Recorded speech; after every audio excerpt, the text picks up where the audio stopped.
Every bar in Riverton had one strict rule. Marcus was no longer allowed inside. After disappearing for 5 days and nights, drinking non-stop and partying until his wife Lydia, the richest woman in the city, caught him in the act, she dragged him home and kept him grounded for 10 straight days. The very next day, every bar in town banned him.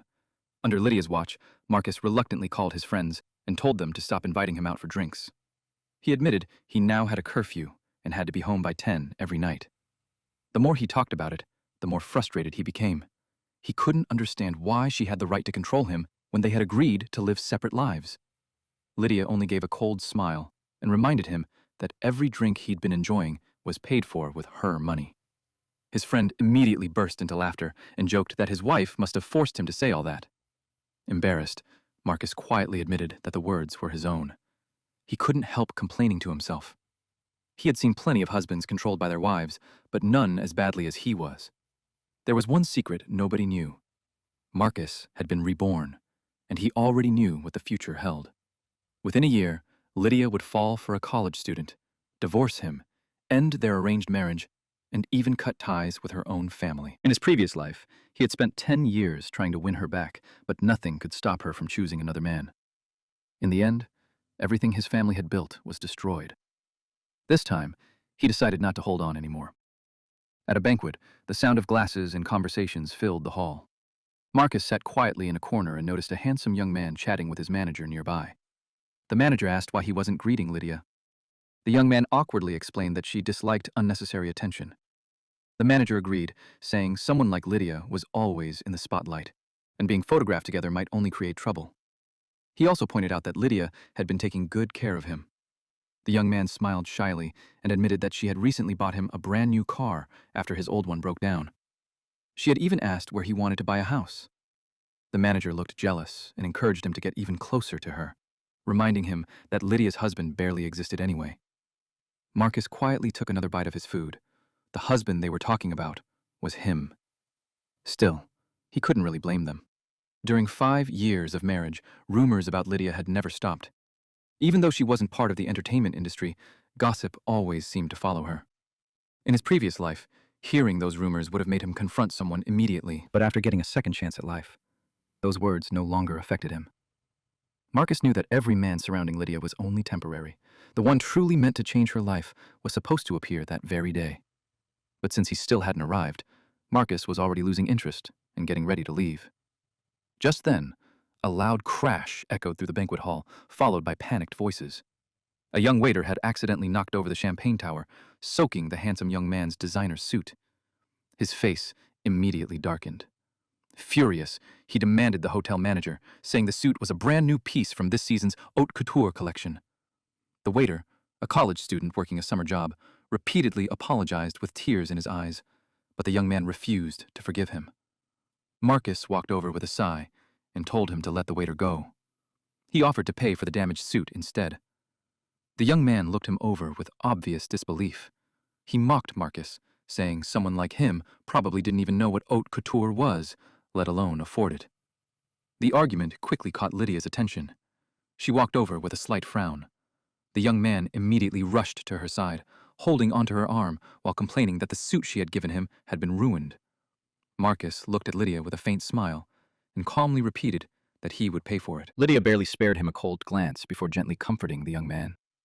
She told him it was only a suit and promised to buy him another one the next day before sending him home.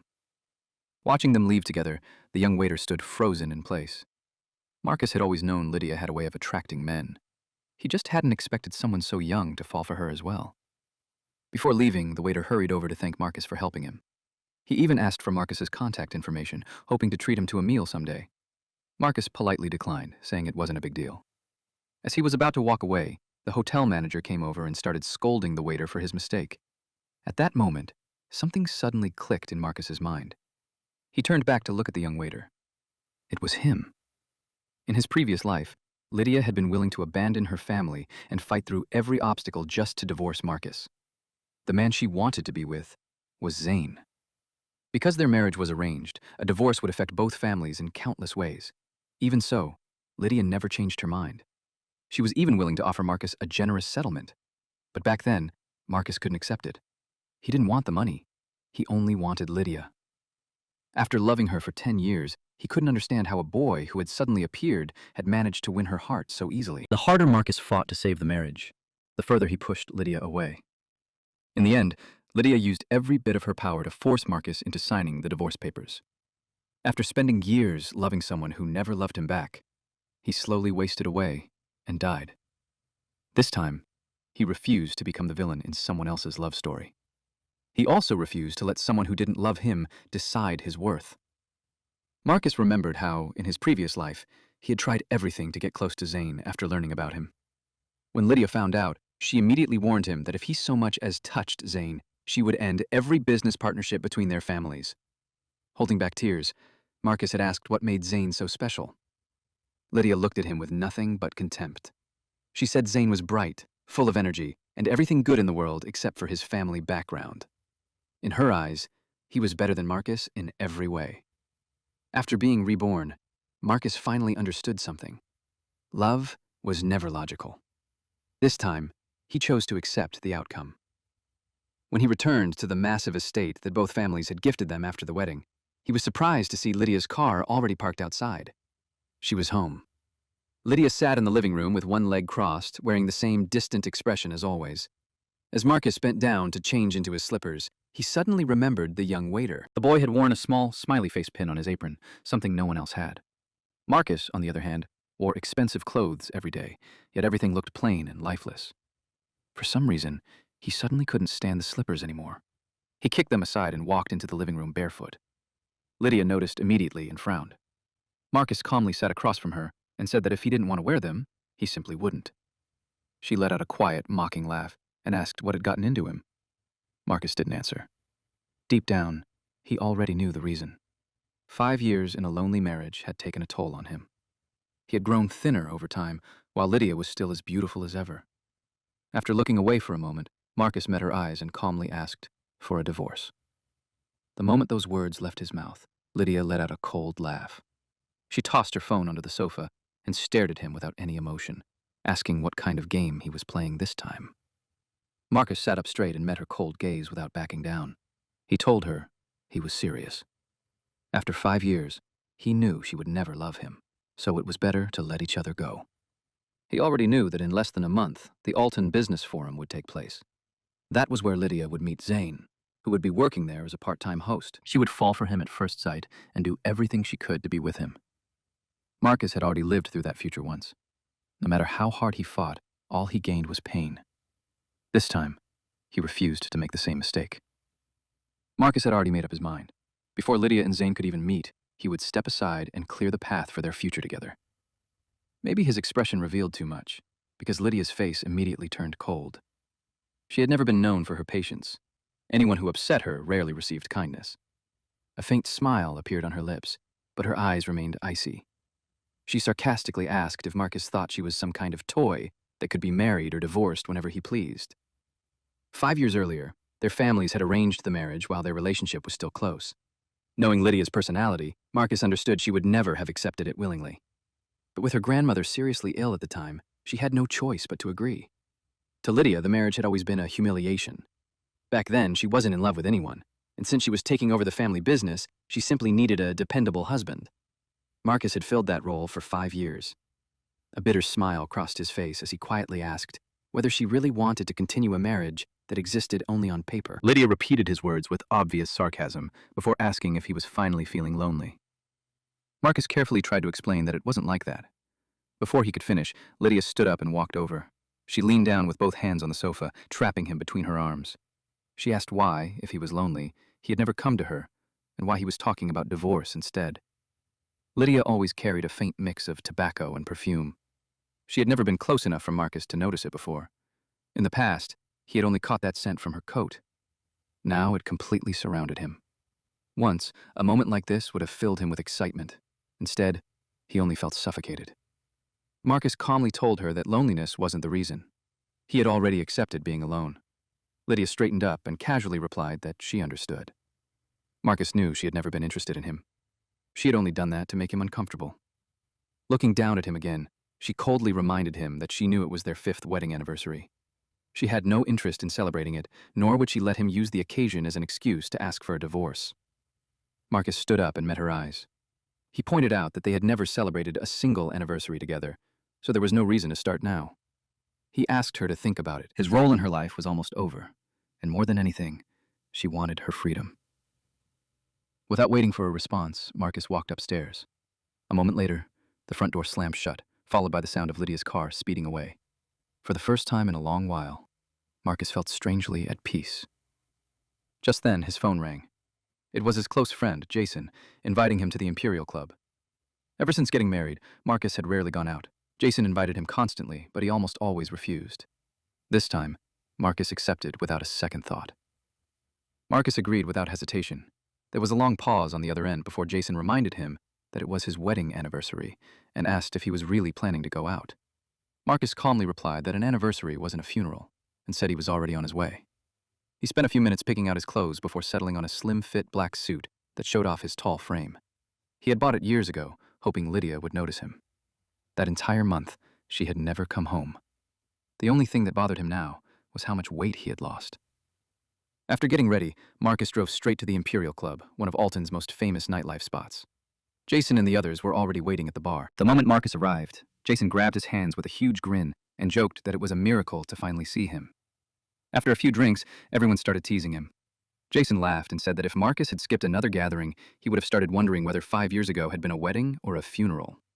He even reached over and pretended to pry Marcus's eyes open before asking why he wasn't at home having a romantic dinner with Lydia. Marcus pushed his hand away and complained that he was ruining his hair. These men were Marcus's closest friends. In his previous life, when Lydia's obsession with Zane destroyed his family, they had been the ones who stood by him. Marcus never forgot the support they gave him during his darkest days, so he finally told them he was getting divorced. The group fell silent for a moment. Then all three burst into applause. They cheered for Marcus, saying he had finally escaped his hopeless love story and declared that everyone would drink until morning to celebrate. Marcus laughed along with them. For the first time, he could almost picture the freedom waiting for him after the divorce. The painful memories of his previous life suddenly felt very far away. As the drinks kept coming, everyone became more carefree. Jason patted Marcus on the shoulder and told him to look around the club. If he saw someone he liked, he should just go for it. After all, if Lydia could be surrounded by rumors every day, Marcus shouldn't lose to her. A little drunk, Marcus looked around the room. He figured Jason had a point. His eyes landed on a young woman with a slim figure. If Lydia could fall for a college student, there was no reason he couldn't meet a college girl. Carrying his drink, Marcus walked over and lightly tapped her on the shoulder. She turned around with a shy smile and politely apologized, explaining that she already had a boyfriend. Marcus quickly apologized for bothering her and turned to leave. Before he could take more than a few steps, he stumbled and fell. His glass shattered across the floor. The young woman immediately reached out to help him back to his feet. Marcus looked up at her with an embarrassed face that had turned completely red. Through his blurry vision, Marcus thought he saw Lydia instead of the young woman. Her cold expression felt so real that he couldn't tell it was only a drunken illusion. As he tried to stand, his hand landed on a piece of broken glass. Blood immediately soaked through his palm. Moments later, everything went black. In his dream, Lydia's cold voice echoed through the darkness. She asked if Marcus had really believed his family could stop her. The scene shifted to the ruined living room from his previous life. Marcus sat there broken and defeated, while Lydia looked at him without the slightest trace of warmth. After news of the divorce spread, Marcus's parents and Lydia's family elders had all tried to pressure her into changing her mind. She ignored every one of them. Instead, she paid an enormous price to destroy Marcus's family. Although her own relatives had opposed her at first, they eventually accepted her decision. Under Lydia's constant support, Zane slowly earned their approval as well. Marcus tearfully asked whether the 10 years he had loved her had meant nothing. Lydia only replied that she had already offered him a peaceful divorce, but he had refused. Just then, her phone rang. The custom ringtone played Zane's cheerful voice, affectionately calling for her to answer. Marcus watched Lydia walk away as the ringtone echoed in his ears. A sharp pain shot through his chest. He suddenly woke up, gasping for air. His breathing was heavy. He was back in his own bedroom. Sunlight streamed through the windows while birds chirped outside. Marcus couldn't remember how he had gotten home. He wondered if the young woman from the club had brought him back. Looking at the bandage wrapped around his hand, he rubbed his aching forehead. Before he could think any further, he heard Lydia speaking outside the room. She casually said she wasn't interested in going out today and told the other person to enjoy themselves without her. Leaning against the bedroom door, Marcus watched her approach. He calmly asked where she had hidden the college girl. Lydia frowned in confusion. Marcus explained that it was the girl from the club. He said it was rare for him to meet someone who made him feel something other than what he felt for Lydia. Since he already knew Lydia would fall for another man in a month, he figured he might as well move on first. The moment those words left his mouth, Lydia's expression turned furious. She grabbed his wrist and dragged him into the walk-in closet. She demanded that he change his clothes immediately and questioned who had allowed him to dress like that. Marcus looked down at himself. His thin frame was hardly attractive, and the expensive clothes were doing most of the work. He couldn't understand why a woman who didn't love him suddenly cared about what he wore. Remaining calm, Marcus looked at Lydia and quietly asked whether she had really gotten a room with that handsome young man the other day. Lydia gave the same cold reply as always. She said it wasn't Marcus's business. Marcus calmly answered that if her private life wasn't his concern, then his life wasn't hers either. As long as they stayed married, they could simply continue living separate lives. After all these years, he had never received the love he wanted. If that wasn't going to change, he might as well find something else to fill the emptiness. For the first time, Marcus felt what it was like to stop caring. It was strangely liberating. He no longer had to let Lydia's attitude decide how he felt. It finally felt like he had taken his life back. Lydia was free to do whatever she wanted, yet she still expected her husband to quietly stay in line. She never loved Marcus, but she still used their marriage to control him whenever she wanted. A mocking smile appeared on Lydia's face as she looked him up and down. She sarcastically asked what woman would ever be interested in someone with his physique. Marcus glanced at himself. Beneath the plain shirt, there was only the faint outline of muscle. His thin frame wasn't impressive at all. He gently pushed her hand away, straightened his clothes, and calmly said he could always eat more, start working out, and become someone other women would notice. Lydia finally lost her patience. She demanded to know what had happened to him. The Marcus she knew had always been calm, thoughtful, and reliable. Hearing him say things like this felt completely unbelievable. Marcus knew even his father would probably be shocked if he heard him talking this way. But Marcus also knew he had to act differently this time. Without Zane entering Lydia's life, she would never choose divorce on her own. Their arranged marriage involved both families, and Lydia was far too practical to throw everything away without a reason. Marcus couldn't bear to watch her fall in love with someone else all over again. So he calmly asked for a divorce once more. Lydia immediately rejected it. She coldly told him to stop dreaming and said she wanted him to spend the rest of his life regretting that he had married her. Marcus was about to respond when Lydia unexpectedly agreed to one thing. If he wanted them to live separate lives, then that's exactly what they would do. Marcus was caught off guard. He never imagined Lydia hated the marriage so much that she would go this far just to make him suffer. As he stood there, speechless, Lydia suddenly wrapped an arm around his waist and pulled him closer. With an unreadable expression, she quietly asked if he wanted her help improving his body. Marcus immediately pushed her away. He calmly said that people who were destined to separate shouldn't keep crossing that line. Lydia narrowed her eyes and grabbed his chin, forcing him to meet her gaze. She questioned whether he was really Marcus, because someone who had loved her for 10 years couldn't possibly change overnight. Marcus forced a faint smile. Deep down, he knew the old Marcus was already gone. Lydia coldly reminded Marcus that too many business interests were tied to their marriage. She said she had no time for his emotional outbursts. She added that if he really couldn't stand the loneliness and wanted to find someone else, he was free to do it.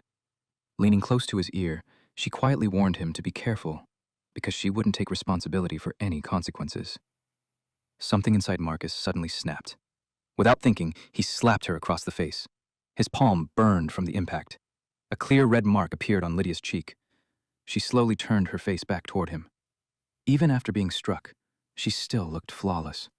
Her eyes, however, were filled with killing intent. Marcus's hand trembled, but not because he was afraid. The slap had reopened the cut on his hand, and blood was already soaking through the bandage. Lydia glanced at the injury, then silently turned around and walked away without another word. Marcus looked at the blood on his hand and quietly told himself it was nothing. At least it hurt less than the wounds he had carried in his heart during his previous life. After that day, Lydia disappeared once again.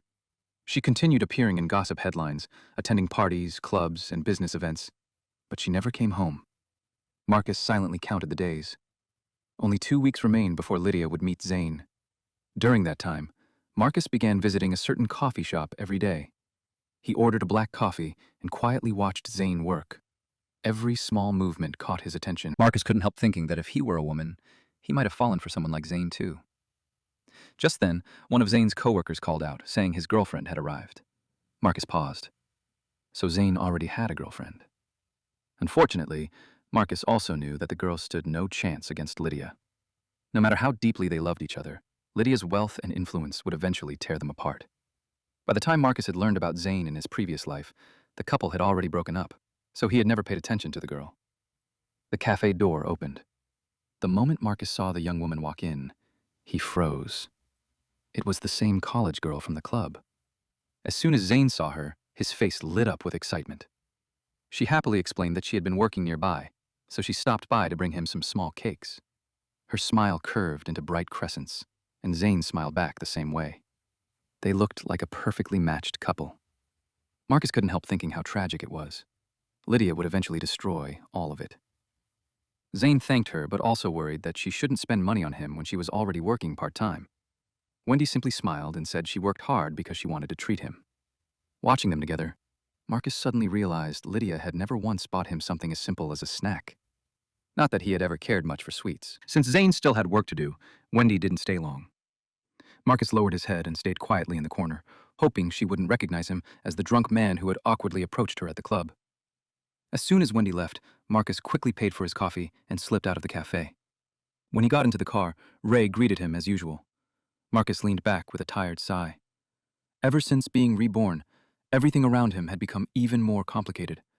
The relationships he thought he understood were now more tangled than ever. Rubbing his temples, he felt like his mind could barely keep up. After driving for a short distance, Marcus suddenly asked Ray to pull over. He said it had been a while since he had driven and wanted to take the wheel himself. Ray didn't question him. Marcus gripped the steering wheel and focused on the road ahead. At the next intersection, he spotted Wendy waiting to cross. He quietly timed the traffic. Then he stepped on the accelerator. The car struck her. Marcus immediately slammed on the brakes, rushed out of the car, and hurried to her side, repeatedly apologizing. Blood was already running down her leg. It was clearly more than a minor injury. Despite the pain, Wendy recognized him from the club. Marcus immediately told Ray to take her to the hospital. After the examination, Marcus learned more about her. Her name was Wendy. She was 21 years old and still in college. Sitting outside her hospital room, Marcus stared at the phone number he had just saved. A heavy feeling settled over him. In the end, he realized he wasn't as noble as he had imagined. The only revenge he could think of was giving Lydia a taste of her own medicine. If Zane could take his wife away, then why couldn't he take Zane's girlfriend? Marcus knew Zane had eventually accepted Lydia's pursuit. If he had rejected her until the very end, perhaps Marcus wouldn't have become so bitter. His thoughts drifted back to his previous life. By the end, he had been lying in a hospital bed with terminal liver cancer. During those final days, Lydia and Zane had been inseparable. He never saw Lydia again before he died. Marcus paid all of Wendy's medical bills and generously covered her lost income as well. Since the injury had interrupted her part-time job, he wanted to make sure she had nothing to worry about. Marcus was good at talking to people. In just half a day, he had learned almost everything about her. She came from an ordinary family. Both of her parents were alive and ran a small business, and she had a younger brother still in middle school. Marcus couldn't help thinking that someone like Wendy stood no chance against Lydia's influence. Before leaving, he told her to focus on recovering and promised to visit often. Putting on the warmest smile he could manage, he acted like nothing more than a caring, older friend. Wendy smiled brightly and said she was still young and would recover quickly. Marcus smiled back. He was only 27 himself, but 5 years in a miserable marriage and months of poor health had made him feel much older. On the way home, he stopped at a pharmacy and bought a large supply of nutritional supplements. Back in the car, surrounded by shopping bags, Marcus instructed Ray to contact a housekeeping agency and hire reliable staff, preferably someone who could cook nutritious meals and had professional nutrition training. Ray nodded and agreed immediately. After marrying Lydia, both families had suggested hiring people to clean the house, maintain the garden, and cook. Marcus refused every offer. He had always believed that having strangers in their home would ruin the life he imagined sharing with Lydia. Looking back, he realized how foolish that dream had been. Now that he had a second chance, he wasn't going to live in fantasy anymore. When Marcus returned home, He walked in first, while Ray followed behind, carrying bags full of supplements. As soon as the front door opened, Lydia was coming downstairs. She adjusted her cuffs as she walked, a simple movement that somehow still looked elegant. Marcus told Ray he could leave for the day. After placing the supplements on the table and greeting Lydia respectfully, Ray quietly left. Without even looking at the bags, Lydia coldly informed Marcus that there was a cocktail reception in an hour.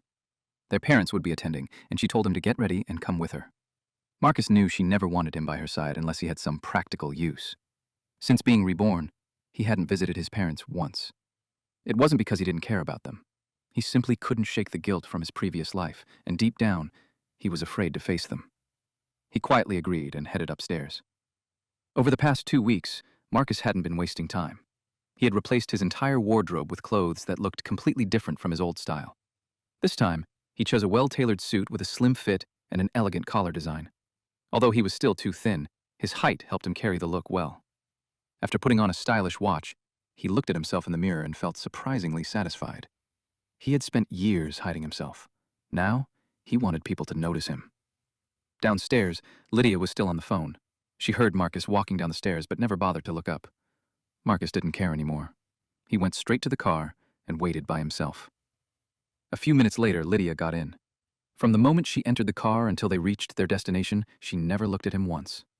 The entire drive passed in complete silence. Lydia focused on driving while Marcus scrolled through his phone.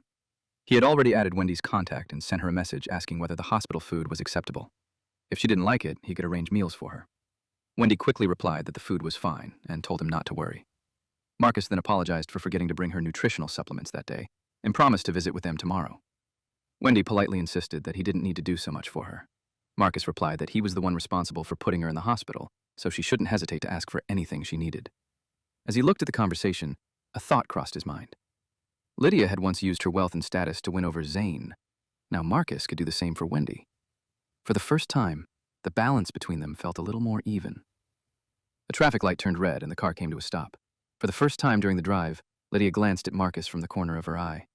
After looking him over, she coldly remarked that the suit was wasted on him. Marcus set his phone aside and casually adjusted his collar before asking if he really looked that unimpressive. That small gesture alone made Lydia's expression darken. She told him to watch his behavior. Marcus looked at her and calmly replied that he had spent years watching every word and every action, yet none of it had changed anything. After dying once, many things no longer felt worth worrying about. He would rather live freely than keep trapping himself. Lydia sharply reminded him not to forget who he was. Marcus found it almost ironic. She had never treated him like a husband, yet she still expected him to live according to that role. He simply turned toward the window and stayed silent.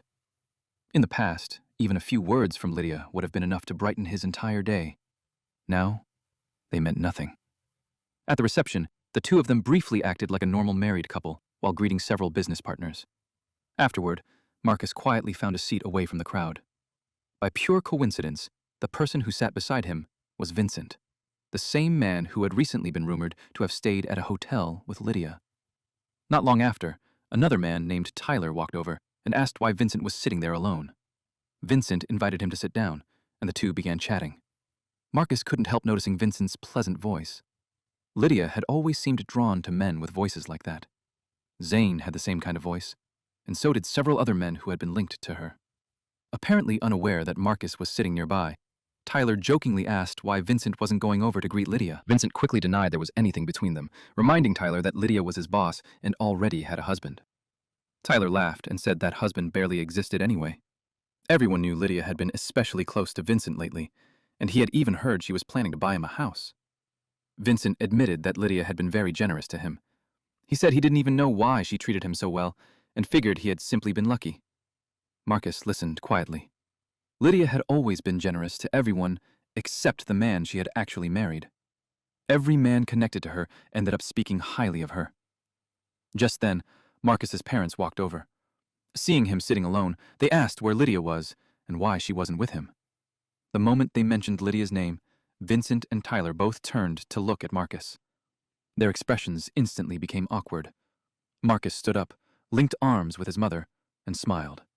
He casually said there was no fun in standing beside Lydia all evening, since all she ever talked about was business anyway. Marcus smiled and told his mother that he would rather spend time with his parents than stand around talking business all night. His mother looked at him in surprise. It had been years since he had spoken to her so warmly. Meanwhile, his father noticed nothing unusual. As straightforward as ever, he happily excused himself to chat with his old friends. Only then did Vincent finally realize who Marcus was. The color drained from his face before returning again, and the hostility in his eyes became impossible to hide. Marcus sat beside his mother and continued chatting as if nothing had happened. He admitted that he hadn't even wanted to attend the reception and had only come because Lydia asked him to. He complained that the whole event was boring.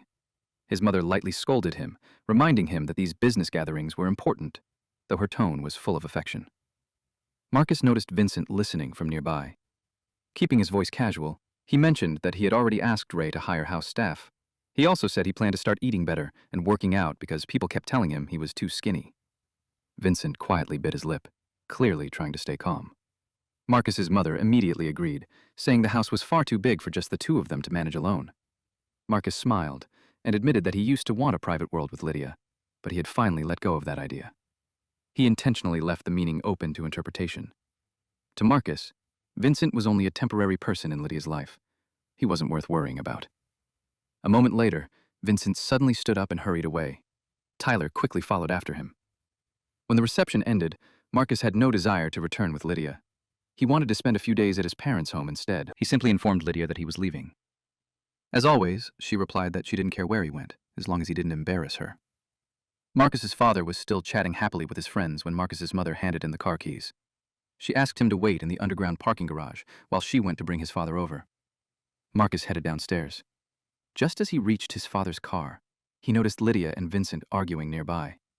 Vincent tightly held onto the edge of Lydia's jacket, asking whether all the kindness she had shown him had been fake. He refused to believe she had never cared. Lydia coldly told him to believe whatever he wanted, but to stop blocking her path. She pulled her jacket free without the slightest hesitation. Marcus wasn't surprised. That was exactly how Lydia was. Once she was done with someone, she never looked back. A single apartment had been enough to make Vincent believe he was special. As Lydia turned, she noticed Marcus watching. She shot him an impatient, contemptuous look, as though he were the one causing trouble. Marcus ignored her completely.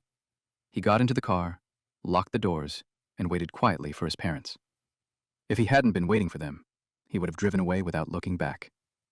Seeing Marcus back away instead of responding, Lydia suddenly walked straight toward the car.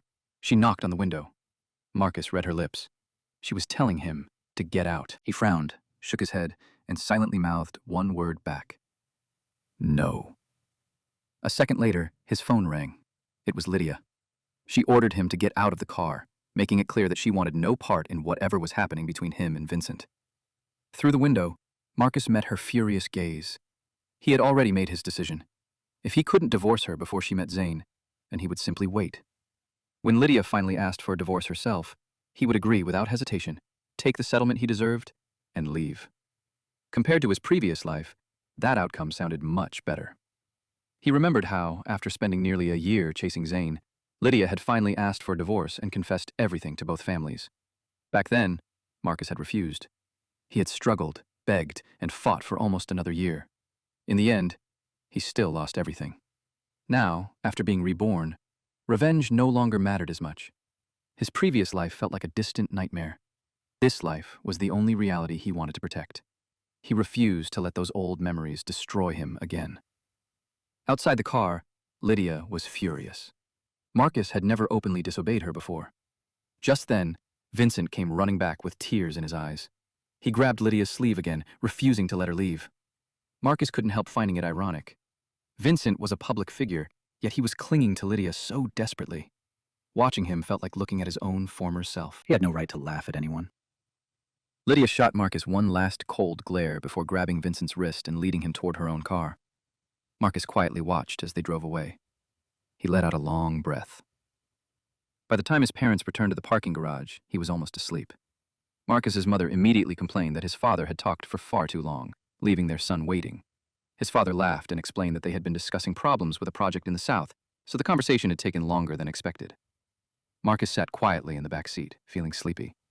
Before long, he drifted into another dream from his previous life. It felt as though fate refused to let him forget everything that had happened. Even in his sleep, those memories kept returning. When he woke up, he instinctively wrapped an arm around his mother and quietly said he wanted to eat braised pork. Leaning against her like that filled him with a warmth he hadn't felt in a long time. In his previous life, when he had been dying in the hospital, his parents had stayed by his bedside until the very end. They had cried so much that their hair seemed to turn gray overnight. His mother lightly tapped his hand and laughed, asking why he suddenly wanted braised pork so late in the day. Then she looked at him more carefully and asked whether he and Lydia had argued. Marcus smiled. Looking back now, he realized he had spent far too many years acting like a fool, blinded by love. From that moment on, Marcus decided he wanted to become a better son. Everyone around him had always known he was the only one in the marriage who truly loved Lydia. So when he said he was ready to move on, both of his parents were stunned. His father was so surprised that he almost swerved the car. He asked if Marcus really didn't love Lydia anymore. Marcus admitted that he still did. But loving someone didn't mean he had to keep holding on forever. She had never truly belonged to him. Her heart was always meant for Zane, the young man full of energy and life. Marcus quietly said that after 5 years of marriage, love no longer meant what it once had. He wanted to spend his life doing something more meaningful instead of revolving around Lydia. Hearing that, his father immediately agreed. He admitted he had never liked all the rumors surrounding Lydia. In the past, he had stayed silent only because he knew how deeply Marcus loved her. Now that Marcus had finally opened up, both of his parents spoke honestly about everything they had kept inside for years. By the time they reached home, it was already late at night. Marcus took a shower and went straight to bed. He had no idea how long he slept before someone gently knocked on his door. Half awake, he opened it. His mother smiled and reminded him that he had asked for braised pork earlier. She had made it for him and wanted him to eat a little before going back to sleep. Marcus froze. He stared at her for several seconds. Without warning, tears poured down his face.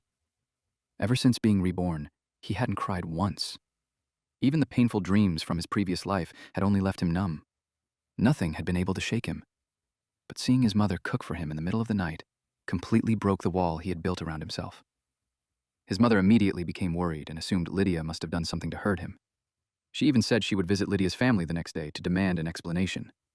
Marcus quickly hugged her. He told her Lydia hadn't done anything. He was simply overwhelmed. His voice trembled as he thanked his mother for always caring about him. Deep down, Marcus knew Lydia had never deceived him.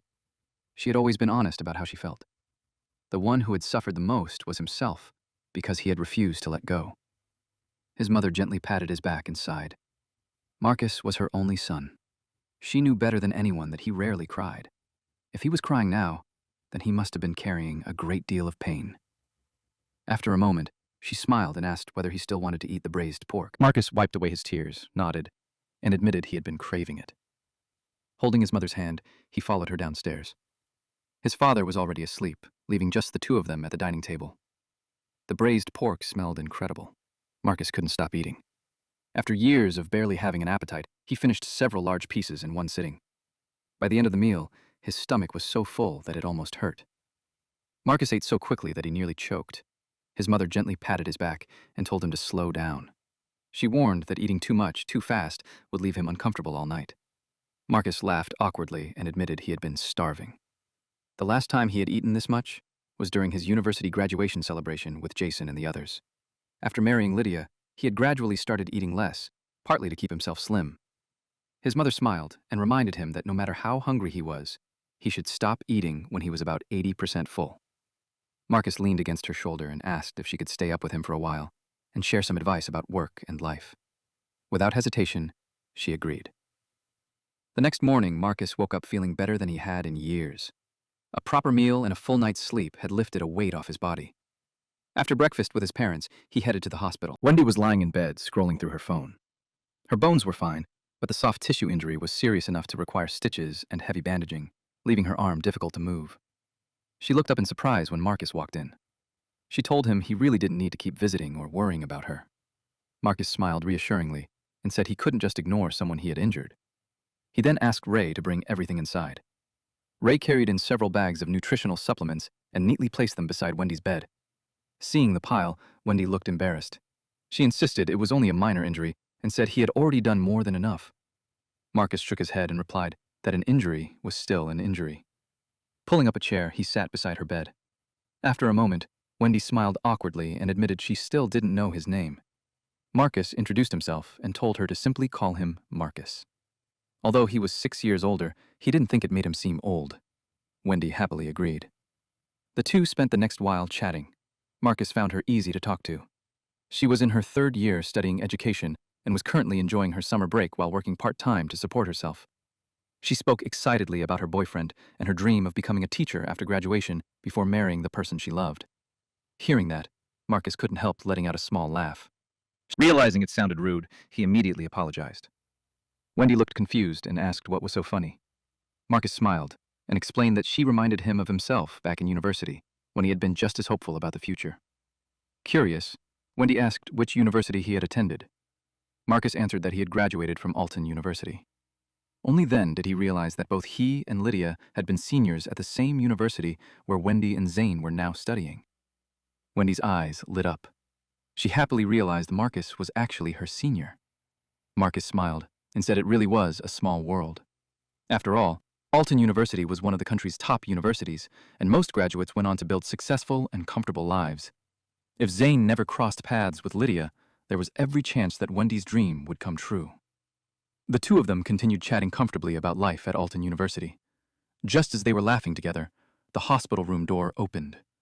A familiar voice cheerfully called out to Wendy. Marcus turned and saw Zane. With his neat haircut, handsome face, and youthful confidence, Zane carried himself with a natural charm. Marcus wasn't jealous of his appearance. What stung was the energy that only someone in their early 20s seemed to have. At that same age, Marcus had already spent 3 years secretly loving Lydia. His youth had disappeared into a one-sided love that had nearly ruined his life. He couldn't help wondering why Zane received Lydia's wholehearted devotion, while all Marcus had ever done was quietly fill diary pages with feelings he could never confess. The moment Wendy saw Zane, her face lit up. Then she looked guilty and admitted she hadn't wanted to tell him because she didn't want him to worry. Carrying a bag of fruit, Zane smiled and gently told her that getting hurt was exactly the kind of thing she should have told him about. Marcus stood up and offered him the chair. Surprisingly, he felt nothing. Sooner or later, he would be handing Lydia over to this man anyway. Giving up a chair meant nothing. Zane looked at Marcus in surprise and recognized him immediately. He happily greeted Marcus as his senior and asked why he was there. Marcus awkwardly admitted that he had been the one who accidentally hit Wendy with his car and had come to check on her condition. Instead of getting angry, Zane simply smiled. He told Wendy that Marcus often visited the gym where he worked and had always seemed like a good person. He believed the accident couldn't have been intentional. Marcus was left speechless. Only he knew that it hadn't been an accident at all. Wendy shyly agreed. She said Marcus had clearly never meant to hurt her and had even compensated her far more than necessary. Hearing that, Zane immediately took out his phone. He insisted they should only accept a fair amount and offered to transfer the extra money back. Marcus quietly watched him. Maybe this was exactly what attracted Lydia. Zane cared little about money. His eyes were honest, and there wasn't a hint of greed in him. Standing beside someone like that, Marcus suddenly felt that all his expensive clothes meant very little. He calmly refused the transfer. He explained that there was no fixed price for an injury, and since Wendy would likely be left with a scar, she deserved every bit of the compensation. After wishing them well, Marcus quietly left the room. As he walked away, he couldn't help thinking that the happy moments the young couple shared wouldn't last much longer. In about 2 weeks, Lydia would enter their lives. Once she set her sights on Zane, Wendy's happiness would disappear. The more Marcus thought about it, the more ruthless Lydia seemed. After leaving the hospital, he told Ray to drive him back to Crestwood Manor. He had left his herbal medicine there and needed to pick it up. Marcus planned to brew the herbal medicine every day. Combined with his mother's cooking, he figured he could probably gain 10 pounds and rebuild his strength within a month. The medicine bags were still sitting on the living room table, exactly where Ray had left them. Whether Lydia had come home the previous night or what had happened with Vincent, Marcus had no idea. As he picked up the medicine and headed for the door, Lydia appeared at the top of the stairs. She looked down at him with obvious displeasure. Marcus couldn't help wondering why she was home again. Normally, she only came back once every few months. Meeting her gaze, he remained calm.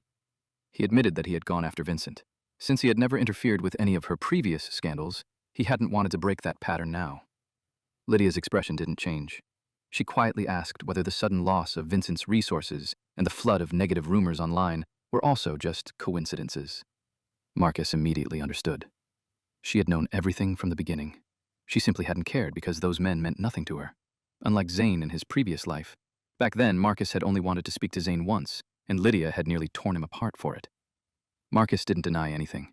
He calmly pointed out that Lydia had spent marital assets on those men by giving them money and opportunities. Taking a small part of it back seemed perfectly reasonable to him. Lydia slowly walked downstairs, her presence filling the room. She asked why, if that was really his intention, he hadn't simply confronted Vincent the previous night. She even reminded Marcus that the apartment she had given Vincent technically belonged half to him as well. Marcus frowned. He couldn't understand why she was wasting so much time talking about this. Within a year, she would be asking him for a divorce herself. Compared to what he would receive then, one apartment meant nothing. He simply said he had already let it go. Vincent wasn't the first man connected to Lydia, and he certainly wouldn't be the last. There was no point chasing after every rumor. Without another word, Marcus walked out of the house. Only after stepping outside did he feel Lydia's cold gaze leave him. He tossed the herbal medicine into the back seat and asked Ray to drive. When he arrived at his parents' home, his father was waiting. The moment Marcus walked in, his father angrily shoved his phone toward him. A news headline filled the screen. It reported that rising star Vincent had once again been spotted with Lydia, and although both of them denied being romantically involved, the rumors were spreading rapidly. Marcus calmly handed the phone back.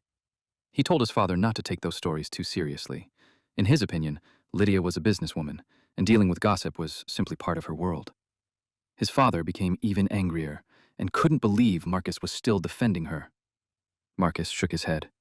He wasn't defending Lydia at all. He just didn't want his father getting worked up over something that wasn't worth risking his health for.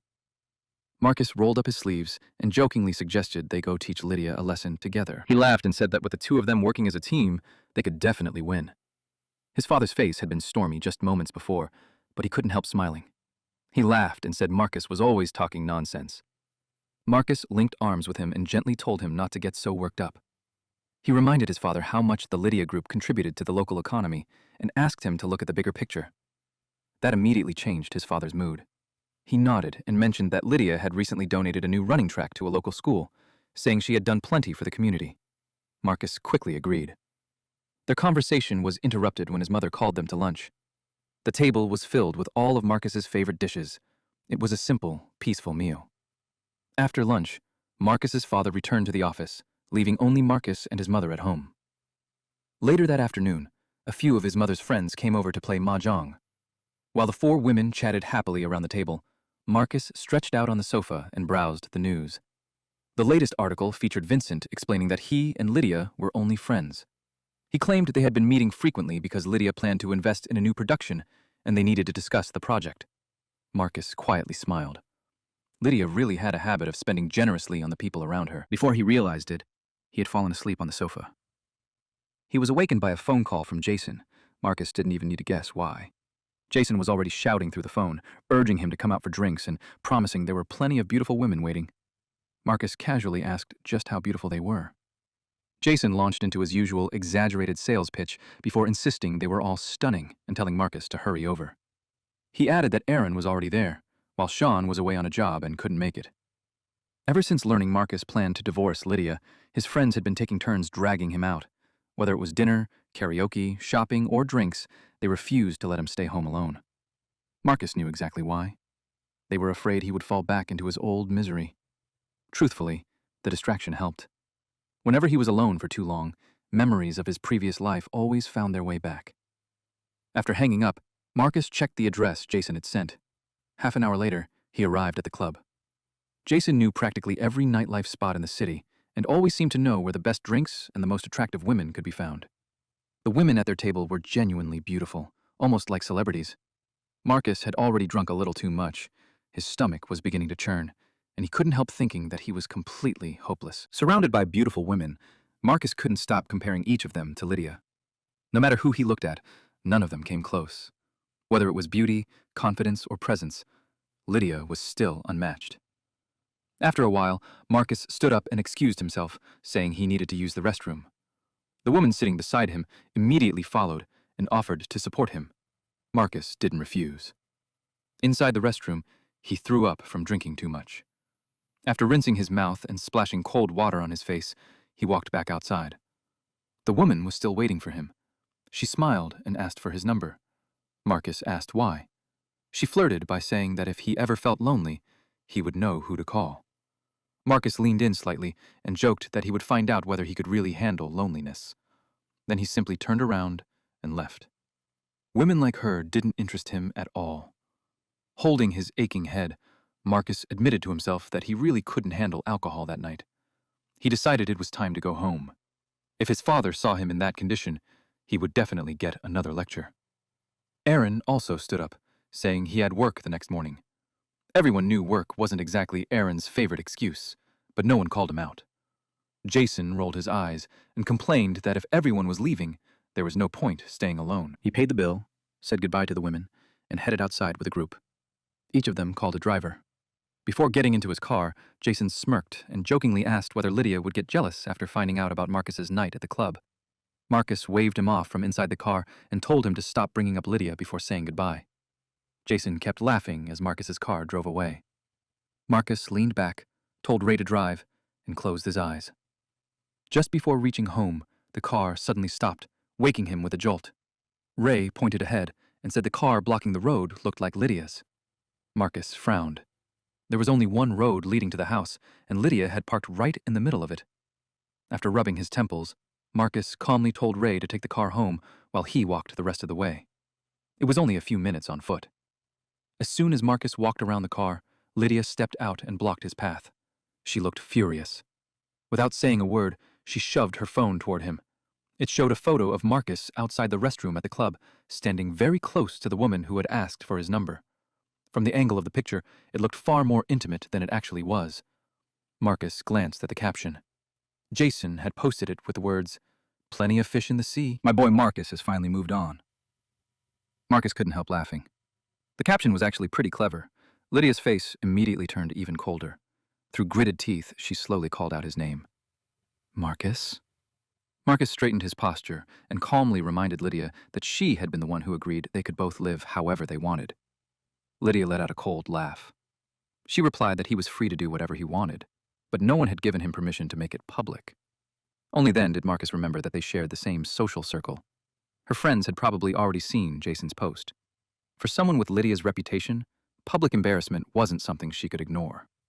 Marcus finally understood why Jason had been grinning all night. He had clearly posted it on purpose, just to annoy Lydia. Marcus rubbed his forehead. He was too tired to argue. He simply said that next time he would ask Jason not to post anything online. Then he turned to leave. Before he could take a step, Lydia grabbed his wrist with enough force to make him wince. Acting on pure instinct, Marcus leaned forward and bit her forearm. The unexpected reaction caught Lydia completely off guard. She froze for a moment before pulling her arm away and grabbing Marcus by the back of his neck. She demanded to know whether he had lost his mind. Marcus looked at the clear bite mark left on her arm. A complicated feeling rose inside him. He had loved Lydia for so many years, without ever leaving even the slightest mark on her life. Yet Zane, who came much later, had left countless traces behind. Marcus had seen those reminders with his own eyes in his previous life. For some reason, leaving this single bite mark eased a regret he had carried for years. He wiped the corner of his mouth, tasting a hint of blood. Looking directly at Lydia, he quietly asked what right she had to question him. For years, people had spread rumors about her and countless other men. He had been laughed at and humiliated because of them. Lydia remained completely expressionless. She reminded Marcus that no one had forced him to marry her in the first place. He had made that decision himself. Marcus couldn't deny it. Back then, even if someone had tried to stop him, he would have ignored them. He had believed that if he waited long enough, Lydia would eventually return his feelings. Now he admitted that she was right. Everything that had happened was the result of his own choices. But people could change. He had finally accepted reality. All he wanted now was the freedom to leave. Lydia's answer didn't change. She coldly said no. According to her, Marcus had chosen this path himself, so he had to live with the consequences. Marcus slowly let out a breath. Then he quietly asked whether she would believe him if he said that one day, she would be the one asking for a divorce. He said that when the time came, she would want him out of her life more than anything. Lydia looked at him with complete indifference. She dismissed his words as nothing more than another fantasy. Marcus said nothing else. Deep down, he already knew that the day would come. Sooner or later, Lydia would be the one to let him go. Marcus was certain it would happen. He had drunk too much that night and had no interest in arguing anymore. He simply said he was going home to sleep and told Lydia to leave. Instead, Lydia grabbed him and pushed him into her car. As the car drove away, Marcus realized they weren't heading toward his parents' house, but back to Crestwood Manor. He frowned and told her they were going the wrong way because he had left something behind. Without looking at him, Lydia asked what it was. Marcus almost couldn't believe he had to explain. It was his herbal medicine. Lydia asked if he was seriously ill. Marcus let out a quiet laugh and said it wasn't anything that serious. He was just too skinny and wanted to improve his health. For a brief moment, something changed in Lydia's expression. Then silence filled the car. Marcus gradually drifted off to sleep. He assumed Lydia would simply leave him there. Instead, when he woke the next morning, he found himself lying in his own bed. It was the second time she had carried him inside. That wasn't like her at all. His head throbbed from the alcohol. After taking a shower and changing into fresh clothes, he finally felt awake. Then hunger hit him. Thinking Lydia had already left, Marcus walked downstairs to find something to eat. Halfway down, he froze. Several women were sitting in the living room. Lydia was among them, holding a hand of playing cards. The moment their eyes met, Lydia's face turned cold. One of her friends, Stella, immediately shouted for everyone to look away. Marcus hurried back upstairs in embarrassment to get properly dressed, silently complaining about Lydia the entire time. He couldn't understand what had gotten into her lately. She used to come home only once every few months. Now she seemed to appear every other day. When Marcus came downstairs again, the cards had already been put away. The women were simply chatting. They were Lydia's closest friends. Marcus knew all of them by name, though they had never been close. Stella, Monica, and Naomi all came from wealthy families. Naomi was different from the others, choosing to become a doctor instead of joining her family's business. None of them had ever considered Marcus to be Lydia's real husband, because everyone knew Lydia had never loved him. In his previous life, all of them except Naomi had even helped Lydia pursue Zane. The three women silently watched Marcus walk past. Without acknowledging anyone, he went straight into the kitchen. He calmly made himself a bowl of egg noodles, as if he were alone in the house. A few minutes later, Lydia stood up. She and her friends left together. Soon, the sound of cars driving away echoed from outside. Marcus didn't even bother looking up. He quietly finished his noodles. After cleaning up, he headed to the hospital. His main reason for going was a follow-up checkup. Visiting Wendy was just an extra stop. After completing the examination, the doctor told him there was nothing serious, only some mild inflammation. Marcus put the test results into his pocket and made his way toward Wendy's room. As Marcus walked into the hospital, he heard a cheerful nurse calling out to Dr. Naomi, asking if she had finished work and wanted to have dinner together. Not far away, Naomi stood quietly in her white coat. She carried herself with calm elegance that made her stand out even among Lydia's glamorous group of friends. Unlike the others, who enjoyed parties and luxury, Naomi had chosen to become a doctor. At most, she joined them for an occasional gathering. She had never been involved in any romantic rumors. Yet, in Marcus's previous life, she had also fallen for Zane. Marcus walked past her and headed toward Wendy's room. To his surprise, Zane was already there. He was feeding Wendy grapes one by one while the two laughed together. Zane jokingly asked whether all his effort still wasn't enough to win her over. Wendy smiled brightly and replied that her Zane was already the best, and that she was the luckiest girl in the world. The way she looked at him left no doubt how deeply she loved him. Marcus cleared his throat, interrupting the moment. Wendy happily greeted him. Zane immediately stood up and offered Marcus his seat. Seeing Zane up close, Marcus was reminded again of how naturally charming he was. Then something suddenly crossed his mind. Naomi had just left. Without thinking, Marcus grabbed Zane's wrist and led him out into the hallway. Startled, Zane asked what was going on, but followed anyway. By the time they reached the corridor, Naomi was already gone. Marcus couldn't hide his disappointment. In his previous life, Lydia had met Zane first, and Naomi had only gotten to know him afterward. He couldn't help wondering whether things would change if Naomi met Zane before Lydia this time. Would Zane end up falling for Naomi instead? After a brief silence, Marcus smiled and let go of his thoughts. He simply told Zane that he had wanted to introduce him to an excellent doctor who could help remove Wendy's stitches when the time came. Zane looked a little embarrassed and thanked him. He added that Wendy's injury wasn't serious anyway. She had trained as a dancer for years, so she was used to bruises and small injuries. Marcus nodded. But deep down, he had already made another plan. Next time, he would make sure Zane and Naomi actually met. Since Zane was staying with Wendy, Marcus didn't have much chance to talk with her. After chatting for only a few minutes, he quietly left. On the way home, he stopped by a pharmacy to buy more herbal medicine. Back in the car, he called Ray and asked whether the housekeepers had been arranged. Ray replied that everything was ready and that he was already bringing them over. About half an hour later, Marcus arrived at Crestwood Manor. Ray had gotten there first. The new housekeepers were already working, each busy with their own responsibilities. Ray handled these kinds of arrangements exactly the way Marcus liked. As soon as Marcus walked inside, Ray introduced the new housekeepers. They all bowed politely and greeted him together. Marcus nodded before handing the herbal medicine to the calmest-looking woman among them. He asked her to brew it and bring it to him when it was ready. Then he went upstairs to rest. A while later, she knocked on the door and respectfully told him that the medicine was finished. Marcus looked at the bowl of dark herbal soup before raising his eyes to her. He asked for her name. She introduced herself as Linda. Marcus smiled warmly, thanked her, and told her she could go. Linda quietly left. Marcus watched her disappear down the hallway. The more he looked at her, the stranger it felt. Her appearance and gentle manner reminded him of Zane. The resemblance was impossible to ignore. Marcus suddenly realized how strangely connected everything had become. He had accidentally become friends with Zane's girlfriend. Now he had unknowingly hired Zane's mother. Curious, Marcus messaged Ray and asked for the employment records. He immediately opened Linda's file. The emergency contact listed there caught his attention. The names were Linda and Harold. Marcus recognized both of them instantly. Back in his previous life, he had investigated Zane but had uncovered very little. One of the few things he had learned was the names of Zane's parents. Marcus couldn't help smiling. Things were becoming more interesting than he had expected. He picked up the bowl of medicine, blew on it gently, and took a careful sip. The next second, he immediately spat it back out. It was unbelievably bitter.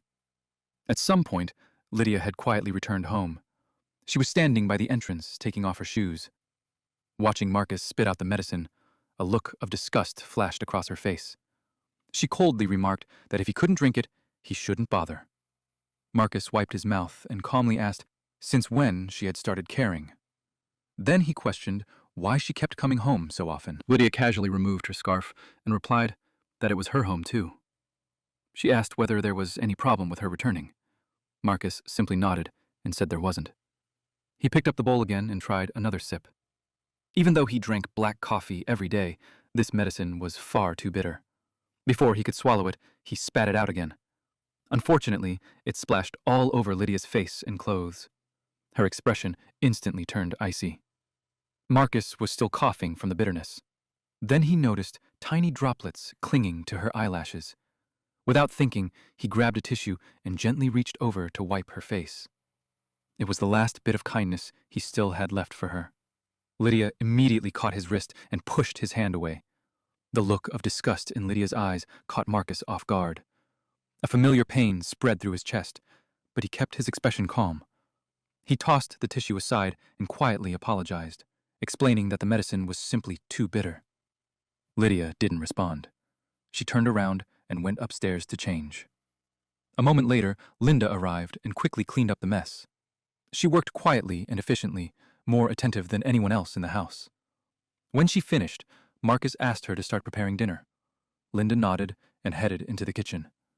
Marcus pinched his nose and forced himself to finish the rest of the medicine. He knew eating more alone wasn't enough. If he wanted to regain his strength, he first had to improve his health. After finishing the medicine, he went upstairs to the study. There, he opened an old sketchbook covered in dust and took out painting supplies he hadn't touched in years.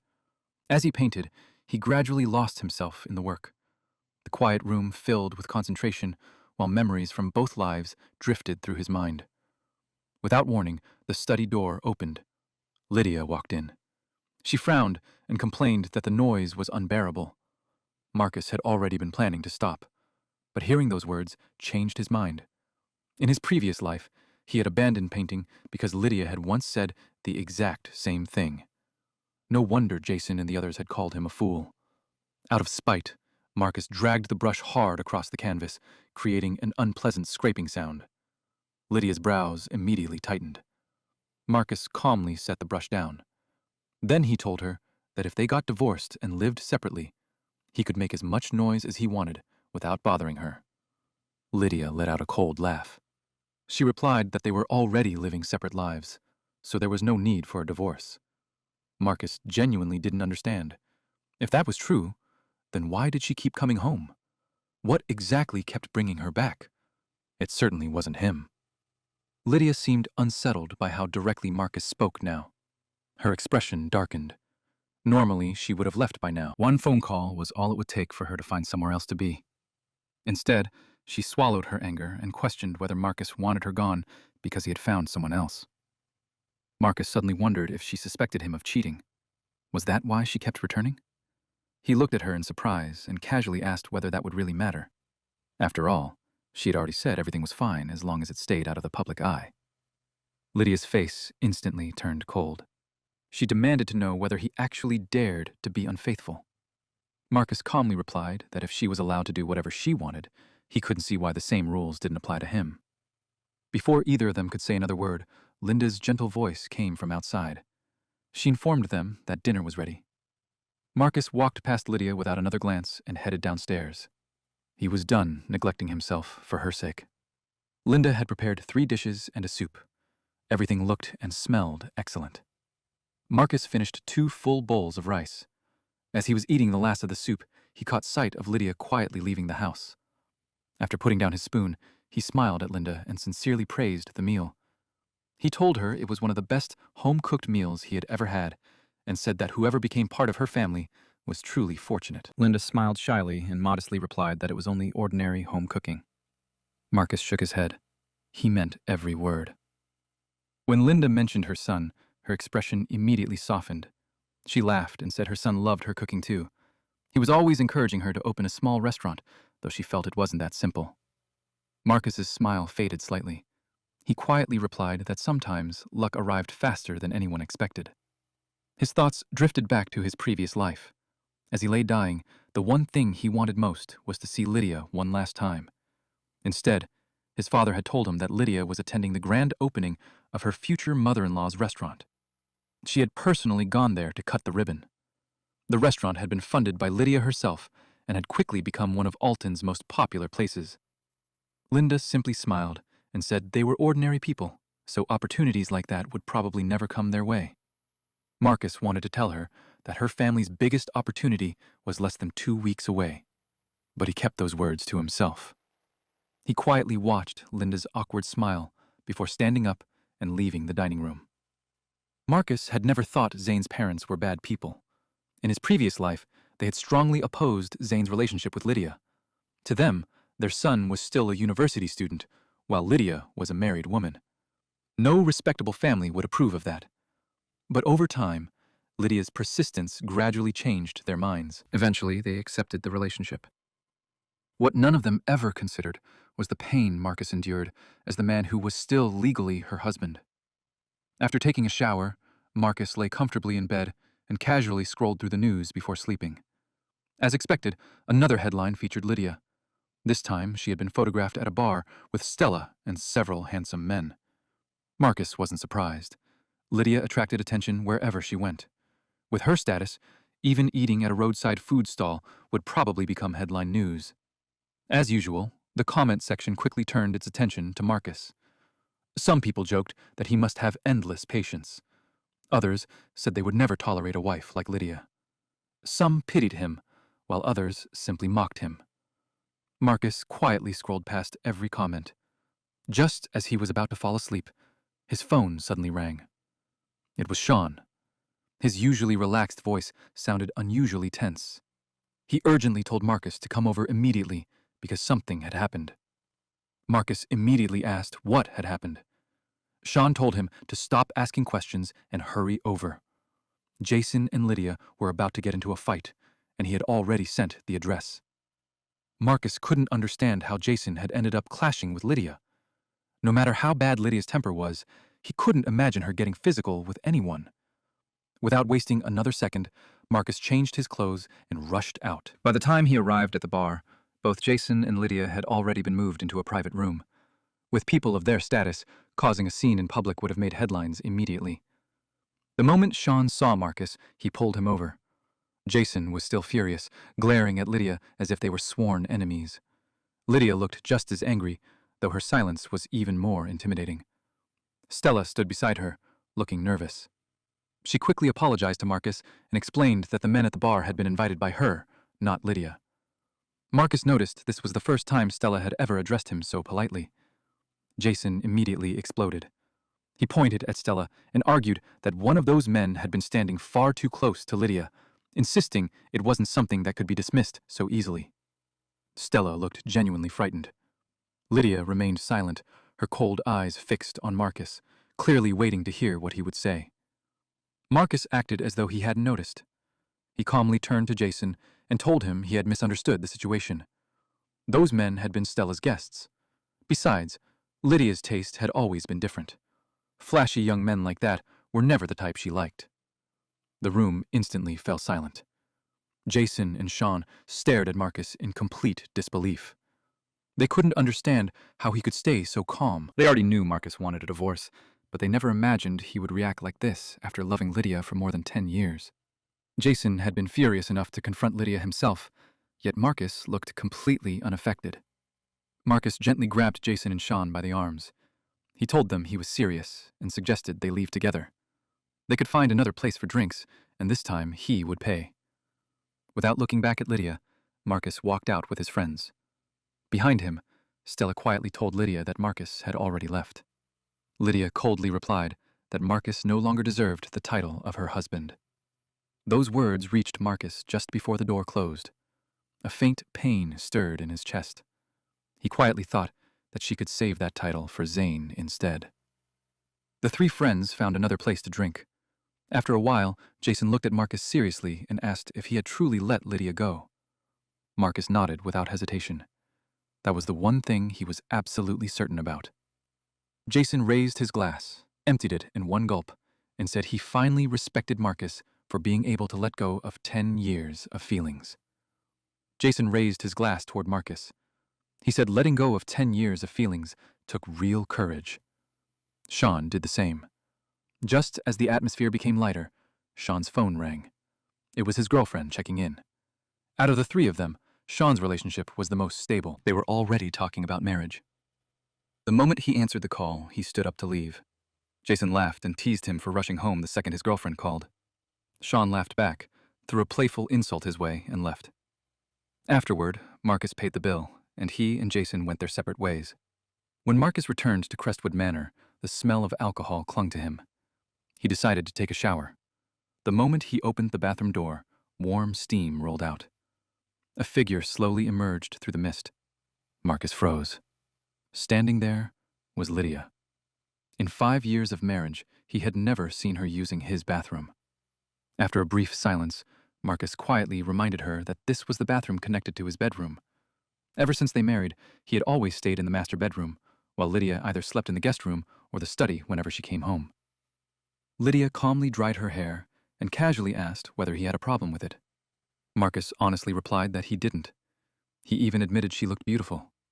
Whether she was wealthy or not, her appearance alone was enough to draw anyone's attention. Lydia studied him for a moment before taking 2 steps closer. Marcus instinctively stepped back to make room and quietly said he still wanted to shower.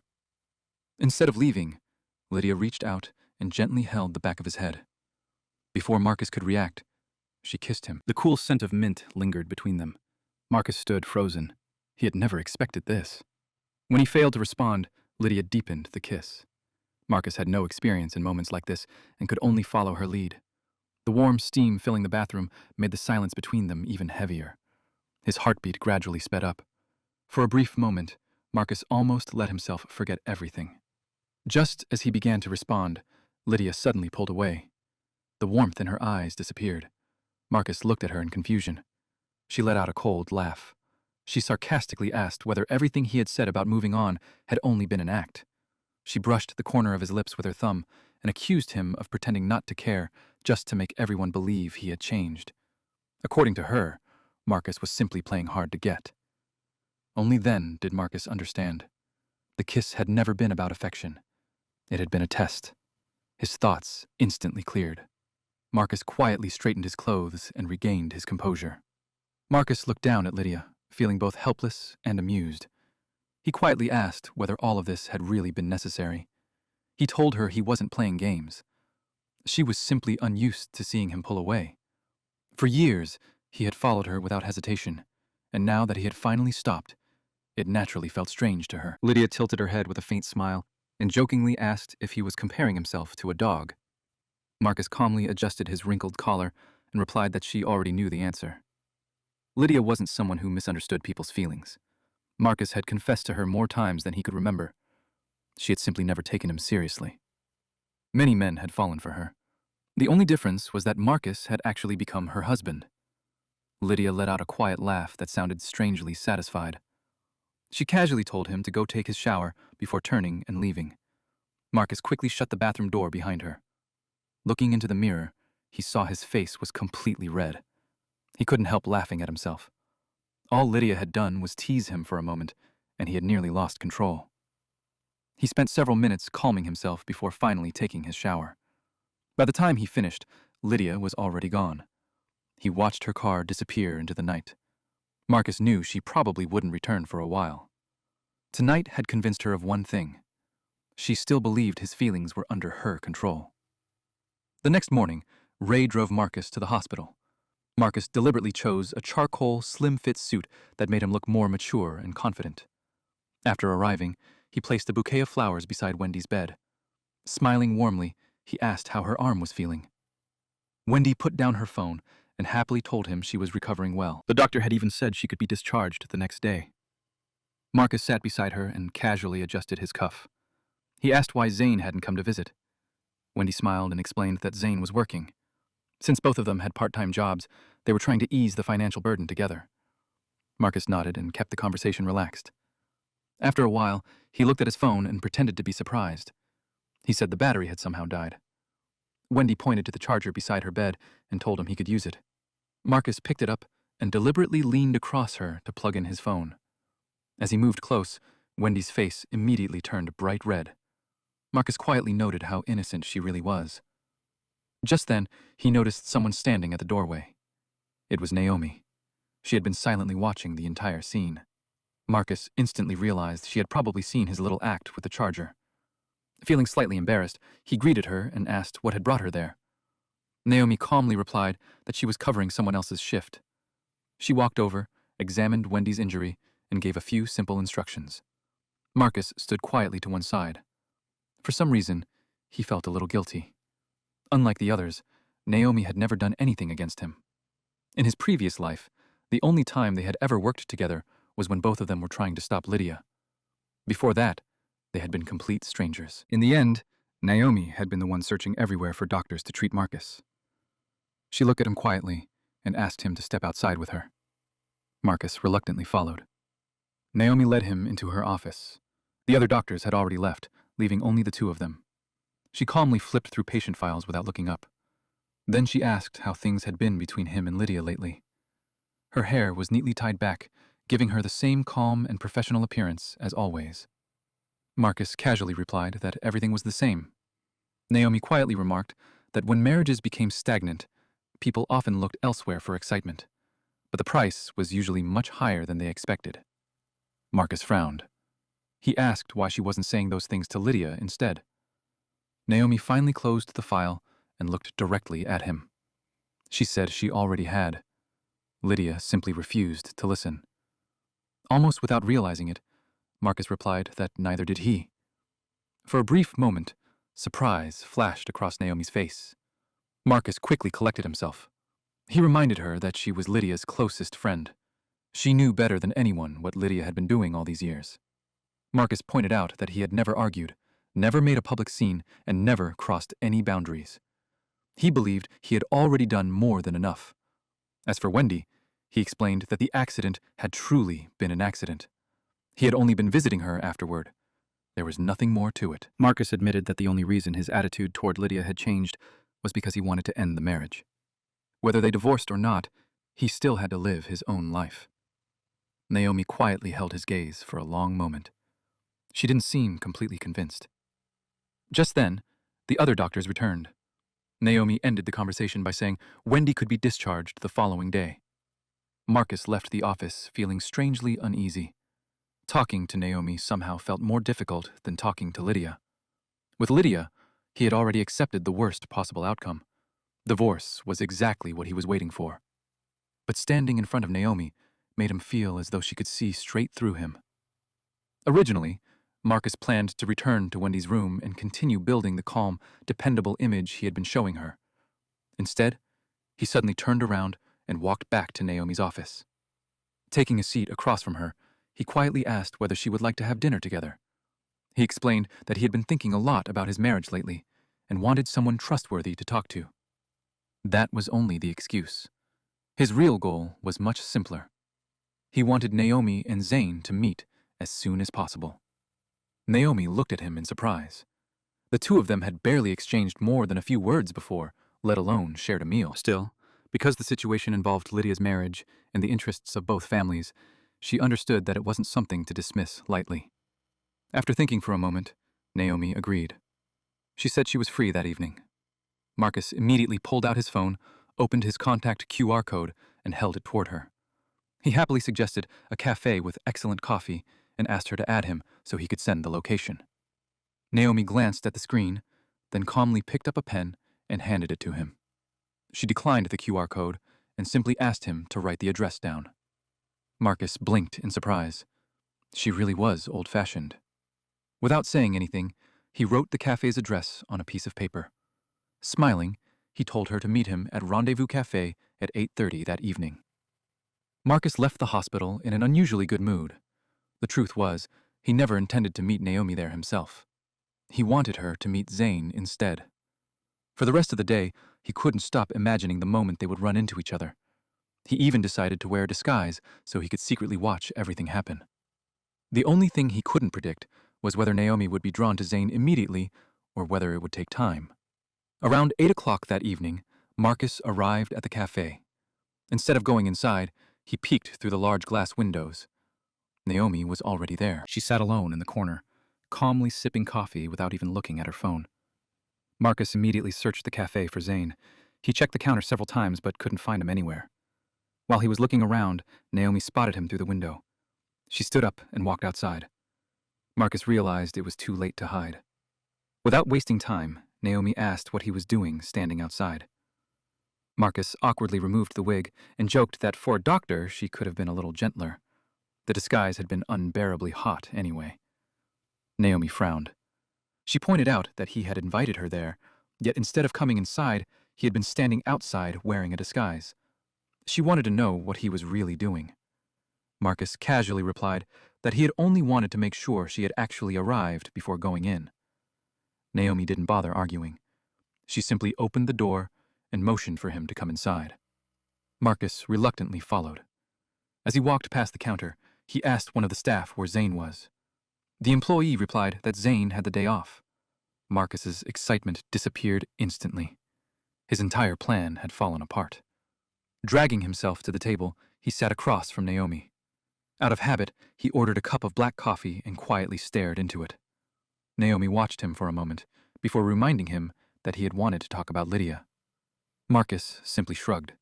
He said he had changed his mind. After finishing his coffee, she could just head home and rest. The moment those words left his mouth, the atmosphere turned noticeably colder. Naomi's sharp gaze settled on him, every bit as intimidating as Lydia's when she was angry. Naomi looked at Marcus with a calm, icy expression and asked if he was making fun of her. Marcus spread his hands and quietly denied it. He said he had simply realized there wasn't much left to say. Everyone already knew he had loved Lydia for years. She hadn't cared before, didn't care now, and probably never would. There was nothing left to discuss. If Naomi truly wanted to help, she could try convincing Lydia to sign the divorce papers instead. Naomi studied him in silence, as if trying to decide whether she believed him. Her steady gaze made Marcus uncomfortable.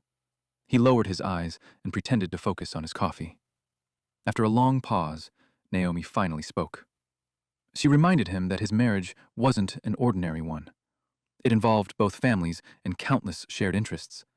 Without a major reason, Lydia would never agree to a divorce. Marcus sighed. He remarked that Naomi really did understand Lydia well. The two of them always seemed to think alike. Naomi didn't respond. She simply took another quiet sip of coffee. Marcus suddenly lost all interest in staying.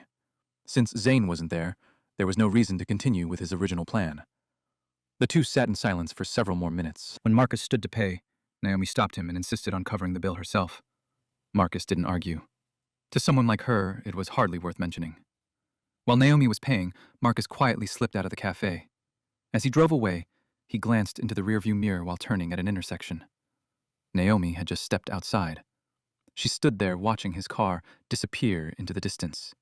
Marcus quietly shook his head. In his previous life, Naomi had always been one step behind Lydia. He had tried twice to bring her and Zane together. Both attempts had failed. It almost felt as if fate itself refused to let anyone come between Lydia and Zane. Marcus decided to stop trying. There were only 10 days left. He could wait. Just as he expected, Lydia didn't return home during the following week. Their lives returned to the way they had always been. No phone calls, no meetings, no contact at all. Marcus found the silence surprisingly peaceful. When Wendy was discharged from the hospital, Marcus personally went to pick her up. He treated both Wendy and Zane to a meal before returning to his own routine. Every day, he practiced painting to recover the skills he had neglected for years. He also continued drinking 3 doses of herbal medicine and ate every meal Linda prepared. Within a short time, he had already gained 2 pounds. At another gathering with his friends, Jason patted him on the shoulder. He joked that Marcus looked completely different and wanted to know what he had been taking. Marcus smiled and admitted it was nothing special. The herbal medicine, combined with eating more, was finally helping him gain weight. Sean pretended to complain that everyone else was trying to lose weight, while Marcus was proudly trying to gain it. Aaron laughed and told Sean that his extra weight came from being happy. He reminded him that Sean's girlfriend was an excellent cook and had obviously been feeding him well. Sean grinned proudly and asked whether everyone else was just jealous. Sean proudly said that was one of the benefits of dating someone who loved to cook. Hearing that gave Marcus an idea. He asked Sean to invite him along the next time there was a good exhibition or event. Staying at home every day was becoming unbearable. He wanted to start building something of his own again. Sean looked genuinely surprised and asked if Marcus was serious. Marcus nodded. If the opportunity was right, he wanted to give it a try. He had considered joining his family's company, but his parents were still healthy and didn't need him there. More than anything, he wanted to return to his own dream. Sean laughed and admitted he had wanted to say that for years. Back at Alton University, Marcus had been one of the school's most talented painters. Watching someone like him spend years as a house husband had always felt like a waste. Sean promised that if any high-end exhibitions or art events came up, he would recommend Marcus. Marcus smiled and thanked him. To celebrate, he insisted that the night's drinks were on him. Afterward, everyone headed home. Marcus called Ray to pick him up. Just after ending the call, someone called his name. He turned around. It was Wendy. She smiled and explained that she had just finished a part-time shift nearby. As she got closer, she noticed the smell of alcohol and asked if he had been drinking. Marcus rubbed his forehead and admitted that he had. The alcohol was finally catching up with him. He asked if she knew how to drive. Wendy immediately offered to take him home if he wasn't in any condition to drive. Marcus tossed her the car keys and called Ray to cancel. When Wendy saw the silver Rolls-Royce, she couldn't hide her surprise.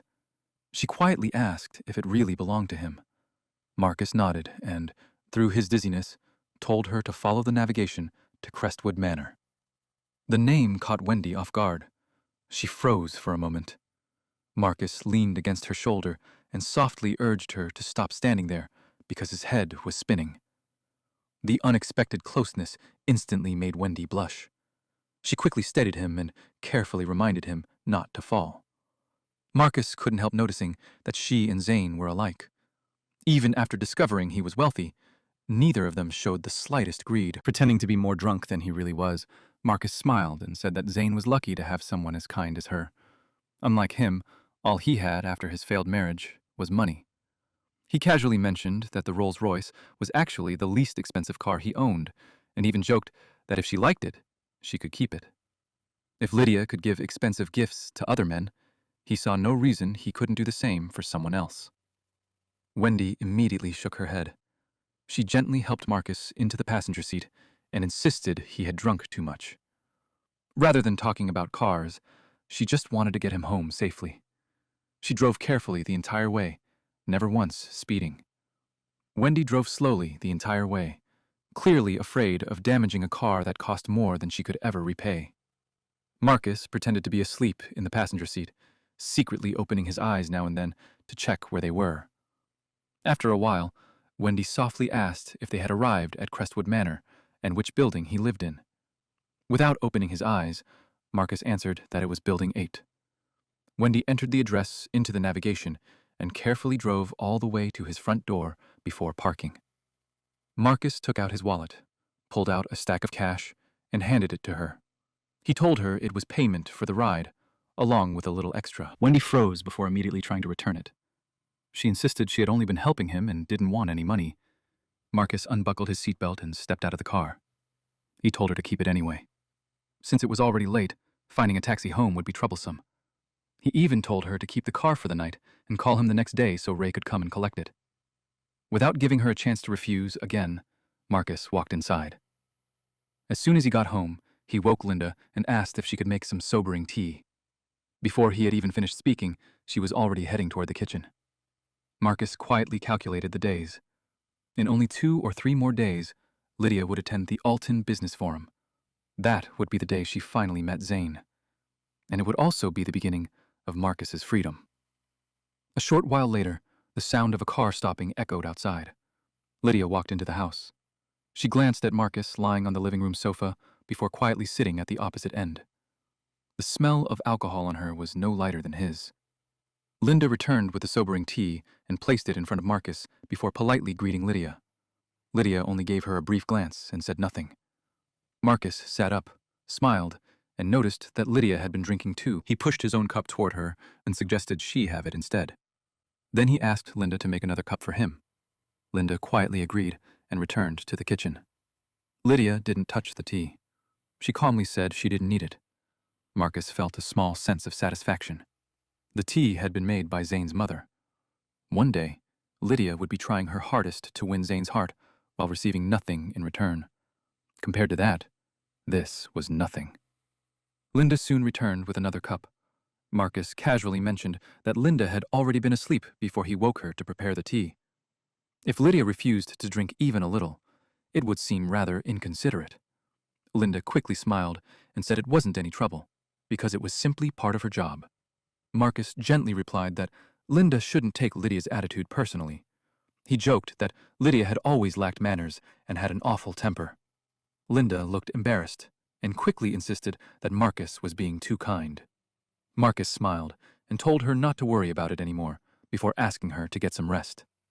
Once Linda had gone upstairs, Marcus quietly picked up the fresh cup and drank half of it. Marcus went upstairs to take a shower. As usual, he expected Lydia to stay in the guest room.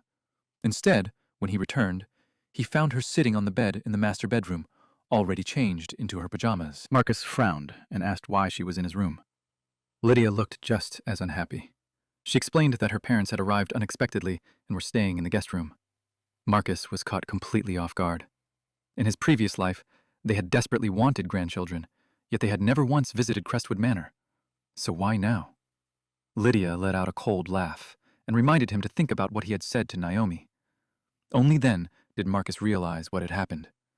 Naomi had gone straight to Lydia's parents. That was why Lydia had rushed home. Marcus silently cursed his own bad luck. He insisted he hadn't said anything outrageous. The only thing he had asked Naomi to do was persuade Lydia to agree to a divorce. He never imagined Naomi would involve the elders. Lydia's patience was clearly running out. She demanded to know how long he intended to keep this up. Marcus didn't answer. Instead, he opened a drawer and took out a prepared divorce agreement. He had already signed it. There were no demands for property or compensation. It was simply a divorce agreement. Marcus handed it to Lydia and quietly asked her to sign it if she truly believed he was only pretending. The room fell silent. Lydia's expression grew darker as she stared at the papers. Just as she was about to tear them apart, someone knocked on the bedroom door. It was Lydia's mother. She asked if the two of them were still awake. Without hesitation, Lydia hid the agreement beneath the blanket before opening the door. Her mother smiled and explained that she and Lydia's father had noticed the light was still on and wanted to check on them before going to bed. Marcus immediately walked over. He knew it was time to put on an act. Smiling warmly, he greeted his mother-in-law and said they had also been about to sleep. As he spoke, he casually slipped his arm around Lydia's and leaned lightly against her shoulder. Lydia didn't pull away. She only gave him a brief glance and stayed silent. His mother-in-law smiled with satisfaction. She explained that Lydia's father would be attending the Alton Business Forum the day after tomorrow. Since they had come to the city at the last minute, they decided it was easier to stay at Crestwood Manor instead of booking a hotel. Marcus warmly welcomed them. He said it had been far too long since they had all spent time together and suggested taking them out for a proper meal while they were in town. His mother-in-law happily agreed before reminding both of them not to stay up too late. After she left, Marcus quietly watched the door close. Only then did he realize that, in his previous life, he had misunderstood something all along. In his previous life, Marcus had always believed Lydia was someone who followed her own path and never cared what her family thought. Because of that, he devoted everything to her, convinced that as long as she loved him, nothing else mattered. Only later did he watch her fight desperately to earn her family's approval for Zane. That was when he finally understood. Family had always been incredibly important to her. Sometimes, Marcus wondered whether things might have turned out differently if he had built a genuine relationship with her parents instead. He quietly closed the bedroom door and let out a relieved sigh. The moment he turned around, his eyes met Lydia's, and an awkward silence settled over the room. Marcus suggested that one of them take the bed while the other slept on the sofa. Lydia casually sat on the bed and calmly replied that there was no need. She asked whether either of them would actually feel anything just because they shared the same bed. Marcus had to admit she always knew exactly where to strike. Without arguing, he lay down on the opposite side of the bed. In 5 years of marriage, this was only the second time they had ever slept in the same bed. The first had been on their wedding night. Even then, Lydia had never touched him. The two of them lay back to back like complete strangers. After a while, Marcus quietly asked if she could give him Naomi's phone number. Lydia didn't answer. Marcus turned to look at her, wondering if she had already fallen asleep. Just as he started feeling annoyed, her cold voice broke the silence. She simply refused. Marcus gave up, closed his eyes, and tried to sleep. Outside, distant thunder rolled across the sky. A storm was approaching. Another loud crack of thunder suddenly echoed through the room. Instinctively, Marcus pulled the blanket over his head. Even so, he could still hear Lydia's irritated voice calling his name. Marcus peeked out from under the blanket and awkwardly admitted that he had always been afraid of thunder. Lydia showed no sympathy. She immediately pulled the blanket away from him and coldly replied that it wasn't her problem. Before Marcus could respond, another deafening clap of thunder shook the entire house. He shot across the bed and hid in Lydia's arms without thinking. The divorce could wait. Getting through the stormy night felt far more important. Lydia instantly froze, looking completely uncomfortable. Anyone would have a hard time hugging someone as skinny as him, and even he found it awkward. She quickly pulled his arms away with a displeased look and asked him not to touch her. He hid his disappointment and calmly pointed out that she should stop taking his blanket instead.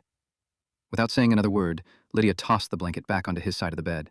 Then she grabbed a spare blanket, spread it on the floor, and chose to sleep there instead. He wrapped himself tightly in the blanket and looked down at Lydia lying on the floor. He couldn't help comparing himself to Zane. If Zane had been frightened by the thunder, she would have probably held him close all night without letting go. That night, memories from his previous life returned once again. The fear, anger, and helplessness still felt painfully real. The following morning, he woke up and noticed Lydia was already gone. After getting dressed, he headed downstairs. Linda was preparing breakfast while the other house staff cleaned around the house. Outside, his mother-in-law was trimming the flowers damaged by last night's storm as his father-in-law quietly watched nearby. He walked over with a friendly smile and greeted them, mentioning they were up early. His mother-in-law laughed and explained that people their age couldn't sleep in and preferred to stay active. He casually linked his arm with hers despite her surprised expression and brought up a jewelry dealer he knew. According to him, the shop had recently received a beautiful pair of violet jade bracelets. Since the owner needed money urgently, he had bought them, knowing how much she loved collecting jade. He added that he would bring them over in the next couple of days. His mother-in-law had always been passionate about fine jade and even kept an entire room just to display her collection. He was deliberately using that interest to grow closer to her, not to win Lydia back, but simply to make things more difficult for Zane in the future. It was nothing more than a small act of revenge. As expected, her eyes lit up with excitement. She said she would love to see the bracelets and insisted on paying if she liked them. He politely refused, saying there was no need to treat family that way, and promised to bring them over soon. The truth was that the bracelets already belonged to him. His own mother had gifted them to him a few years earlier, and they were worth several million. If giving them away made his mother-in-law favor him more and become less accepting of Zane later, he considered it money well spent. His mother-in-law gently patted his hand and said she appreciated the thought, but couldn't accept such an expensive gift without paying. He shook his head and explained that he and Lydia couldn't always be around to take care of them. As long as both of them stayed healthy and happy, nothing else really mattered. His in-laws exchanged confused looks. After 5 years of marriage, they had never heard him speak to them this warmly before. His father-in-law adjusted his sleeve before saying that gifts weren't important. The only thing he and his wife truly wanted was a grandchild, so it was about time Marcus and Lydia started thinking about it. His mother-in-law suddenly remembered something and quietly pulled him aside. Looking a little embarrassed, she asked whether the two of them had ever gone for a medical checkup. She even wondered if Lydia had been working so hard that it was affecting her health. He was honestly surprised. He had never realized how perceptive his mother-in-law was. Instead of blaming him first, she suspected her own daughter. The thought touched him, but he still had to lie. He reassured her that both of them had already been examined and everything was normal. He explained that Lydia had simply been too busy lately and was rarely home, so things were taking longer than expected. His mother-in-law sighed and admitted that she and her husband had seen all the gossip online. They had already scolded Lydia several times, but since Marcus was her husband, she hoped he would keep a closer eye on her. Even though he knew Lydia was already falling for someone else, he simply nodded after seeing the genuine concern in her eyes. They talked for a while before sitting down to breakfast together. During the meal, he found out Lydia had already left early that morning. He barely reacted. At this point, the only thing he felt toward her was indifference. After breakfast, he drove straight to the hospital. It was time to settle things with Naomi. Naomi had just finished her rounds and had only just returned to her office when he appeared at the door. Wearing a smile that hid no warmth, he asked if she had a few minutes. Her beautiful face remained completely emotionless as she replied that she was busy. Ignoring the refusal, he sat down anyway and accused her of avoiding him because she felt guilty. Instead of persuading Lydia to agree to a divorce, she had informed Lydia's parents and brought them to Crestwood Manor. He sarcastically questioned when she had become someone so determined to save other people's marriages.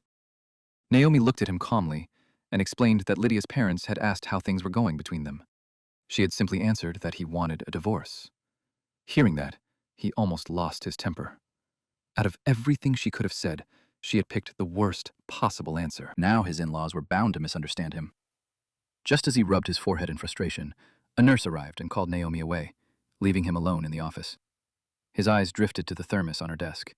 Feeling petty, he pulled a cigarette butt from the trash and dropped it inside, before quietly muttering that she deserved it. Still annoyed, he left the hospital. With nowhere else to go, he wandered around for a while before returning home. It was nearly noon, and the smell of lunch filled the house. Lydia was sitting in the living room with her parents, and the mood felt unusually tense. As soon as his mother-in-law saw him, her expression became much gentler.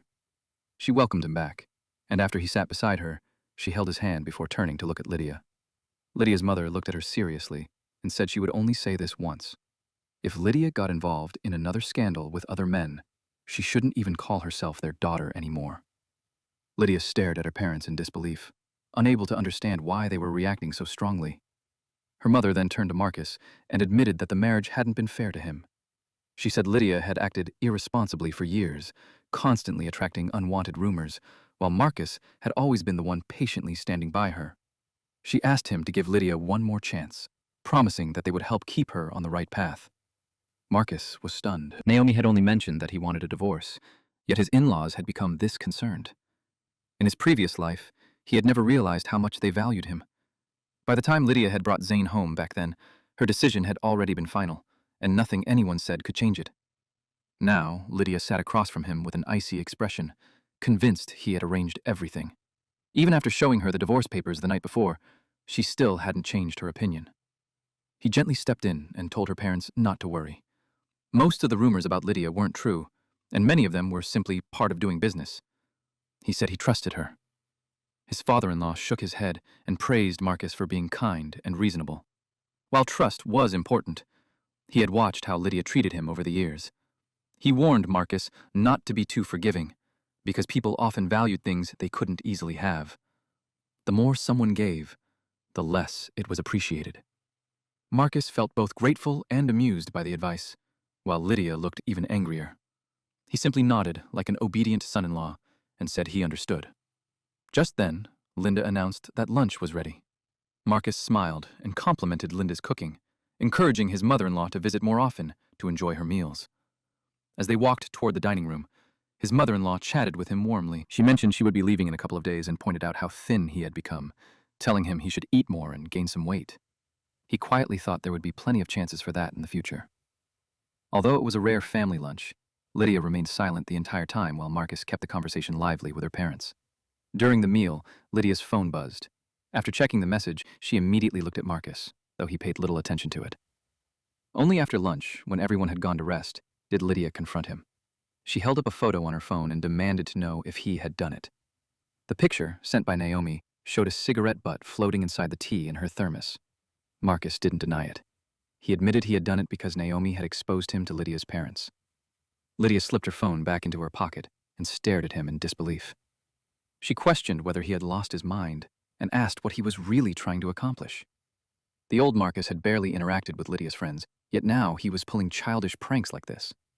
He calmly replied that he hadn't lost his mind. He had simply changed. He told Lydia that he had spent 10 years giving her everything he had, his youth, his love, and his dedication. If she was never going to return those feelings, then he was done waiting. From now on, he wanted to live for himself, instead of constantly sacrificing his pride. Lydia stepped closer, her eyes turning cold. She questioned why he had stayed for so long if loving her had been so painful. A wave of anger rose inside him. He replied that he would leave whenever he chose, not because anyone else told him to. Silence filled the room. Lydia stared at him for a long time, as if she were looking at a completely different person. Eventually, she turned around and walked away. After she left, he let out a long breath and sat on the bed, feeling an unexpected emptiness settle inside him. That afternoon, as soon as Lydia left the house, he headed out as well. Every previous time he had visited the cafe, Zane had been there. Yet on the one day he had planned to meet Naomi, Zane had mysteriously been absent. The timing almost felt intentional. Zane greeted him from behind the counter with his usual bright smile. He looked neat, spoke warmly to every customer, and made everyone feel welcome. Instead of ordering his usual black coffee, he asked for something sweeter. Zane happily suggested either a cappuccino or a macchiato, describing both as sweet and comforting, almost like the feeling of falling in love. After thinking for a moment, he chose the macchiato. It was sweet enough, but it tasted nothing like love. If anything, he felt more like black coffee, bitter to the core, while Zane was the macchiato, naturally warm and easy to like. As he drank, he quietly calculated the timeline. 2 days later, the Summit Business Forum would begin at 9:30 in the morning. Zane would be working there as a part-time greeter and would arrive early. The moment Lydia walked through the entrance, they would meet, and everything would unfold just like before. When Zane came over to clear a table, he casually asked whether he was interested in another part-time job. He mentioned a tutoring position starting the next day with decent pay. Zane looked thankful, but politely declined. School was starting again in a few days, and once his greeter job ended the day after tomorrow, he planned to return to campus. He paused as he realized the new semester was already around the corner. He had acted too late. If he had offered the job a few days earlier, he might have prevented Zane from meeting Lydia. Then again, knowing how strongly fate seemed to pull them together, avoiding one meeting would probably only lead to another. Smiling, he brushed it off and said he had only asked on a whim. He also confirmed that Zane would be leaving the cafe soon. Zane looked around the cafe with a hint of regret before admitting he would miss working there. Then, with a grin, he added that he would miss seeing him, too. The comment left him unsure how to respond. If Zane ever discovered the truth behind everything, that friendship would likely disappear. As another customer entered, Zane went back to work. He quietly finished his drink, paid the bill, and walked away, knowing this would probably be his last visit to the little cafe. Fate had already begun moving again. Even though he knew what was coming, watching everything happen a second time wasn't any easier. What happened with Naomi had already shown him how a small change could create unexpected consequences. He knew more surprises were waiting, and he would deal with them one by one. Since Lydia's parents were staying at Crestwood Manor, she came home for both lunch and dinner every day and slept in the same room with him every night. She seemed completely comfortable with the arrangement. He certainly wasn't. One evening, he casually asked what time she would be leaving for the business forum the next day. Lydia lay beside him with her eyes closed, pretending to be asleep. After a brief pause, she answered that she would leave at 8. He then asked if attendees were allowed to bring a guest. He wanted to witness the famous first meeting with his own eyes. In his previous life, Lydia and Zane's love story had become a huge topic online, and people talked about it for a long time. Lydia slowly opened one eye and looked at him with obvious sarcasm. She questioned whether he really thought she would take him along. He calmly reminded her that, as her husband, he could legally attend as her guest. Events like the Summit Business Forum often welcomed spouses or assistants, and with her father being one of the organizers, nobody would find it strange. Lydia wasn't convinced. She simply told him to stop dreaming. He turned toward her and quietly studied her face. She was beautiful in every way, with elegant features that seemed almost unreal. It was hard to believe that someone so successful and attractive would eventually fall in love with an ordinary college student like Zane. He calmly warned her that if she refused to take him, he would simply ask her father to bring him instead. That finally worked. Lydia shot him a cold glare before telling him to be ready by 8. If he was even 1 minute late, she would leave without him. He smiled and immediately agreed, promising he would be ready by 7:30. He had already made up his mind. This time, he wanted to watch every moment of Lydia and Zane's story unfold with his own eyes. After the divorce, maybe he could even write a book about their romance from the perspective of the ex-husband everyone forgot. The next morning, he got ready on time and left with Lydia. When they arrived, he looked around the impressive conference hall. The entrance was wide open, with neatly dressed greeters standing in 2 lines to welcome the guests. Zane was among them and stood out almost instantly. Lydia unbuckled her seatbelt and reached for the door without noticing him. Before she got out, he stopped her and told her to go ahead, while he followed a minute later. In his previous life, Zane had known Lydia was married, but had never actually met her husband. He preferred to keep it that way for a little while longer. Lydia ignored him, stepped out of the car, and walked toward the entrance. He watched from inside as she approached the line of greeters. The moment she reached Zane, her steps slowed ever so slightly after seeing the young man standing in front of her. At the same time, something inside him sank. He knew that with so many people watching, Lydia wouldn't reveal her feelings no matter what was going through her mind. The situation left Lydia with no choice but to stay composed. Only after she disappeared into the building did he step out of the car and head inside. Zane noticed him right away. A brief look of surprise crossed his face before he calmly nodded in greeting. He returned the smile and continued toward his seat. Lydia was already sitting in the front row, chatting with the event coordinator. His seat happened to be right beside hers. As he sat down, he caught the coordinator saying he would send someone else's contact information later. The man noticed him, suddenly looked uncomfortable, and quickly excused himself. Watching him leave, he quietly remarked that the coordinator had far better instincts than Vincent ever did. Lydia turned to him with obvious annoyance. Her thoughts were clearly still on Zane, which made him even more determined to keep talking. He joked that Vincent had once sat beside him for ages without realizing who he was. Without even looking at him, Lydia replied that it sounded exactly like Vincent. He smiled and asked whether that meant Vincent lacked awareness or whether he was simply that easy to ignore. She didn't answer. Her attention was completely fixed on Zane as he walked toward them, and there was a brightness in her eyes he had never seen before. He recognized that expression immediately. It was the same look he had worn when he first fell in love with her. As Zane approached, however, his attention went straight to Marcus instead of Lydia. That surprised him. It made him wonder if Zane truly cared about Wendy. Otherwise, how could he completely miss the way Lydia was looking at him? Zane came over, carrying translation earpieces for the guests. He placed one in front of Marcus with a polite smile before turning to Lydia and greeting her with the same friendly expression. For the first time in a long while, Lydia smiled back and thanked him. That brief exchange told him everything he needed to know. Zane had already become someone special in Lydia's heart. As Zane looked at her again, he seemed briefly caught off guard. Her simple words of thanks were enough to make the tips of his ears turn red. He couldn't help wondering if Zane had deliberately avoided looking at Lydia earlier, because he had been afraid of exactly this reaction. Soon, the forum began. The discussion focused on cooperation between Alton, Carlton, and the surrounding regions. Alton had developed rapidly over the past few years, and with its local markets nearing saturation, expanding into nearby areas had become the next major goal. Most of the business talk went over his head. He caught a few familiar points from conversations he'd heard between his father, Lydia, and his father-in-law, but his thoughts kept drifting elsewhere. After the forum ended, his father walked over. He asked what Marcus was doing there, surprised to see him at an event like this. Marcus casually explained that he had nothing better to do at home, so he decided to come along. His father knew these business gatherings had never interested him, so the explanation caught him off guard. He glanced across the room at Lydia and asked if they had arrived together. Marcus nodded. Nearby, Lydia was already deep in conversation with several business leaders. Every movement reflected confidence, and despite being one of the youngest people there, she stood out as someone naturally born to lead. His father placed a hand on his shoulder and said it was a good thing he had come.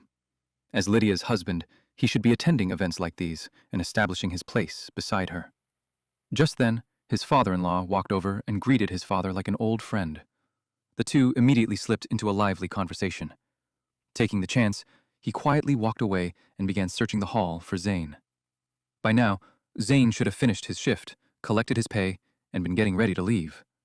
After checking around the venue, he finally found him waiting near the back exit. The moment Zane saw him, he smiled brightly. Marcus walked over casually and asked if this had been the part-time greeter job he mentioned before. Zane nodded and explained it was his last job of the summer. He and Wendy were about to celebrate with a barbecue, then invited Marcus to join them. Marcus agreed without hesitation, before teasing him by asking if he was interrupting a date. Zane immediately blushed and awkwardly explained that it wasn't a date. They were just having dinner together, and Marcus was welcome to come. Seeing him blush so easily, Marcus couldn't help thinking it was no surprise people liked someone as genuine and cheerful as Zane. Since Zane had no objections, Marcus shamelessly tagged along. Wendy was already waiting at the barbecue restaurant. The moment she saw Marcus walk in beside Zane, panic flashed across her face as she quickly stood up. Zane casually wrapped an arm around Marcus's shoulder and introduced him as a friend Wendy had already met before. He asked if it was all right for him to join them. Marcus apologized with an embarrassed smile for becoming the unexpected third wheel. Wendy hurriedly shook her head and insisted it wasn't a problem before inviting both of them to sit down. Marcus and Zane sat on one side, while Wendy took the seat across from them. They ordered plenty of food, and soon the charcoal grill was covered with slices of meat and vegetables waiting to cook. When Zane learned that Marcus had also graduated from Alton University, he became even more excited. The two started chatting about campus life and old memories.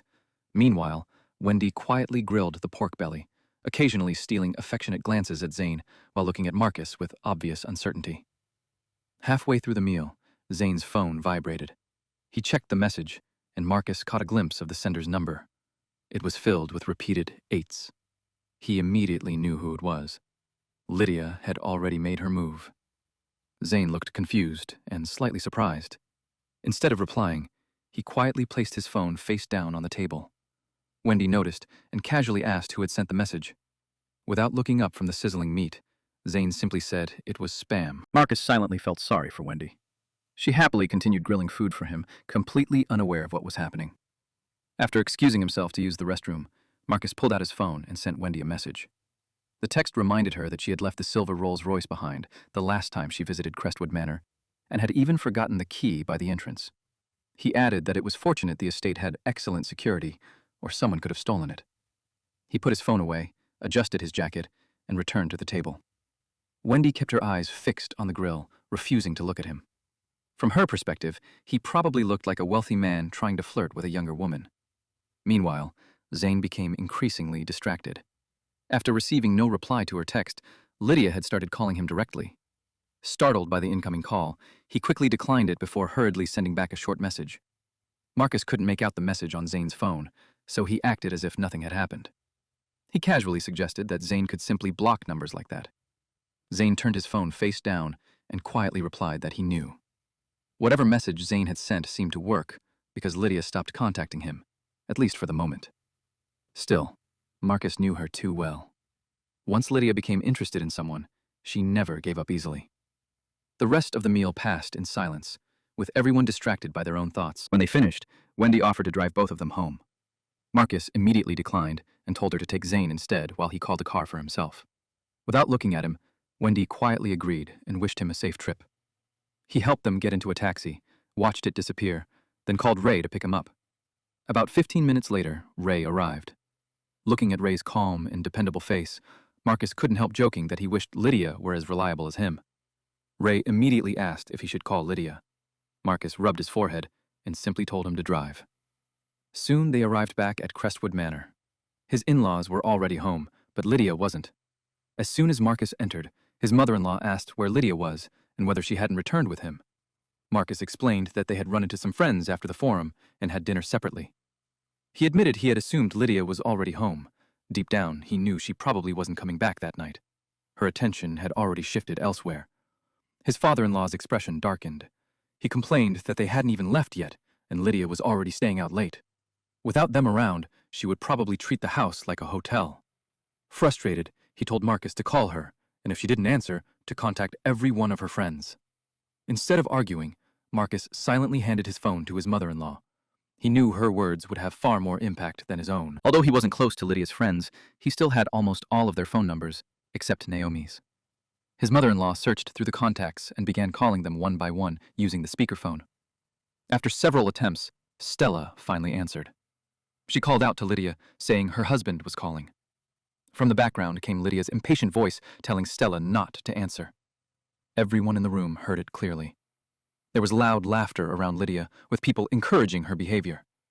To them, Marcus was nothing more than an unwanted husband. Then Stella quietly mentioned that it was actually Lydia's mother calling. The laughter immediately stopped. Lydia answered the phone. Her mother demanded to know where she was and scolded her for constantly spending time with men who brought her nothing but trouble. Lydia sighed and explained that she was only having dinner with friends and would be home soon. Her mother gave her exactly 30 minutes to return before ending the call. Just before the call disconnected, the sound of a man laughing could still be heard in the background. His mother-in-law turned toward Marcus with a troubled expression and asked him to have a serious talk with Lydia when she came home, because things had gone too far. About half an hour later, Lydia finally walked through the front door. Marcus had just finished eating and was wiping the corner of his mouth when he noticed the look she gave him. The resentment in her eyes was enough to send a chill through his entire body. Linda handled all the meals, prepared his herbal medicine every day, and also looked after the master bedroom on top of her regular work. Since she carried far more responsibility than the other staff, he paid her better, and she had always appreciated it. Lydia simply scoffed and said that was exactly what the staff were paid to do. If the workload was too much, they could always quit. He silently shook his head. One day she would regret thinking that way. Lydia lay down on the bed just as his phone started ringing. It was Wendy. He answered in surprise, but before he could say anything, her panicked voice came through. She begged for help, saying someone was attacking her. His expression changed instantly. He asked where she was, but before she could finish, the sound of blows and her crying came through the phone. He only managed to hear that she was in the parking lot of the Pinnacle Hotel before the call suddenly disconnected. Without wasting another second, he grabbed his clothes, picked up his car keys, and rushed toward the door. Lydia stopped him and demanded to know where he was going.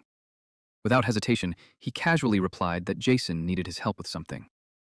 By the time he reached the Pinnacle Hotel parking lot, Wendy had already been badly beaten. Several well-dressed women noticed him approaching and immediately mocked him, asking if this was the backup Wendy had called. Ignoring them, he went straight to Wendy and carefully helped her to her feet. Her face was bruised, swollen, and covered in injuries. With a trembling voice, she explained that she had been working as a valet when she accidentally scratched their car. Although she had already offered to pay for the damage, the women demanded $100,000, an amount she simply couldn't afford. He frowned and asked to see the vehicle. Wendy pointed toward a white sedan nearby. After one glance, he immediately realized the demand was ridiculous. The entire car was only worth around $200,000, yet they wanted half its value for a small scratch. One of the women, looked him up and down before mocking him, asking if he was really planning to pay, and questioning whether someone as skinny as him was worth taking seriously. Despite her injuries, Wendy forced herself to stand again. Pointing at the women with her bloodied hand, she warned them to watch their mouths. Even if they wanted to beat her to death, she refused to let them insult him. Her courage genuinely surprised him. He had expected her to hide behind him, but instead, she stood up for herself. Her words only made the women angrier. He stepped in front of Wendy and calmly told everyone to give him 3 minutes while he made a phone call. This was the Pinnacle Hotel, and Wendy was one of its employees. Management should have stepped in long ago, yet nobody had appeared. The women laughed and arrogantly claimed they had influence throughout Alton. They warned him that no matter how many people he called, they could always bring even more. He had never even heard of them. To him, they were nothing more than a few local bullies pretending to be important. He calmly ended the call. Less than 3 minutes later, the general manager of the Pinnacle Hotel hurried over and greeted Marcus with obvious respect. Marcus calmly explained that his friend worked at the hotel part-time and had just been assaulted. He trusted the hotel would deal with the matter appropriately. The manager immediately turned toward the women and sternly informed them that they had attacked a guest connected to Mr. Marcus. The women instantly fell silent. They all knew exactly what it meant to offend someone respected by one of Alton's most prestigious 5-star hotels. Sometimes, authority was the only thing people understood. No matter how arrogant they acted, they backed down the moment they faced someone with greater influence. The same women who had been acting so aggressively only moments earlier were now lowering their heads and apologizing after the hotel manager stepped in. They even paid Wendy's medical expenses before preparing to leave. Just as they turned around, Marcus stopped them. He looked at Wendy and told her to slap each of them. Wendy froze. Getting compensation was already more than she had expected. The thought of hitting them back had never even crossed her mind. Marcus gently took her hand and led her over. He told her not to be afraid and showed her exactly what he meant. Without hesitation, he slapped the first woman across the face. Then he did the same to the other two. Although all three looked furious, none of them dared to fight back. His hand still stung as he calmly told them to leave. Soon the parking lot fell completely silent. The hotel manager politely invited Marcus inside for tea, but he wasn't interested in spending the evening chatting with someone he barely knew, so he declined. Wendy, however, still looked completely stunned. Ever since Marcus had slapped those women, she seemed unable to process everything that had happened. He naturally reached for her hand and told her they were going to the hospital. She hesitated and quietly insisted that she could manage on her own. He simply gave her a firm look and told her to stop arguing. During the drive, Wendy finally explained everything. A few days earlier, her father had injured his foot in an accident and was still hospitalized. With school about to start, she had been taking every part-time job she could find to earn enough money for tuition. When she got into trouble, she called Marcus because she believed he would know how to solve it. Listening to her, he finally understood why, in his previous life, Wendy had gradually fallen for him. When someone was trapped with nowhere to turn and another person suddenly appeared to solve everything, it was only natural to be moved. No one could choose where they started in life, but anyone would be tempted to accept a helping hand when one appeared. After making sure Wendy received treatment, Marcus finally returned home, completely exhausted. He took a shower and climbed into bed. Just as he pulled up the blanket, Lydia's voice suddenly broke the silence. She sarcastically asked whether he had enjoyed himself. He opened his eyes and asked if he had woken her. Then he calmly reminded her that her parents would only be staying for another 2 days. Once they left, none of this would matter anymore. Lydia's tone immediately turned colder. She warned him not to push her any further. He knew that voice well. It meant she was close to losing her patience. Raising his hands helplessly, he asked what he had supposedly done wrong. Lydia rolled over and glared at him. She pointed out that her parents were staying downstairs, yet he had disappeared in the middle of the night without any explanation. The two stared at each other in silence. For a moment, guilt crept into his mind. He wondered if she had discovered that he hadn't actually gone to meet Jason. Then again, compared to the way Lydia usually behaved, she had actually been making an effort to control herself while her parents were staying at the house. He had gone out in the middle of the night to rescue a college student and personally taken her to the hospital. In the end, he decided not to argue. He admitted he understood and promised that while her parents were staying at Crestwood Manor, he wouldn't go out late again or give them anything else to worry about. With that, He turned over and tried to sleep. A moment later, Lydia did something he never expected. She moved a little closer and looked at him as if trying to read his thoughts. His expression instantly turned cold as he gently pushed her away, asking if she was testing him again. The atmosphere changed immediately. She looked at him for a few silent seconds before quietly moving back to her own side of the bed. The brief moment ended as if nothing had happened. He turned his back to her, closed his eyes, and silently endured the emptiness growing inside him. There had once been a time when he dreamed of having a child with Lydia and living a peaceful life together. Now, all he wanted was for the divorce to be finalized so they could each go their separate ways. Having barely slept before dawn, he didn't wake up until noon.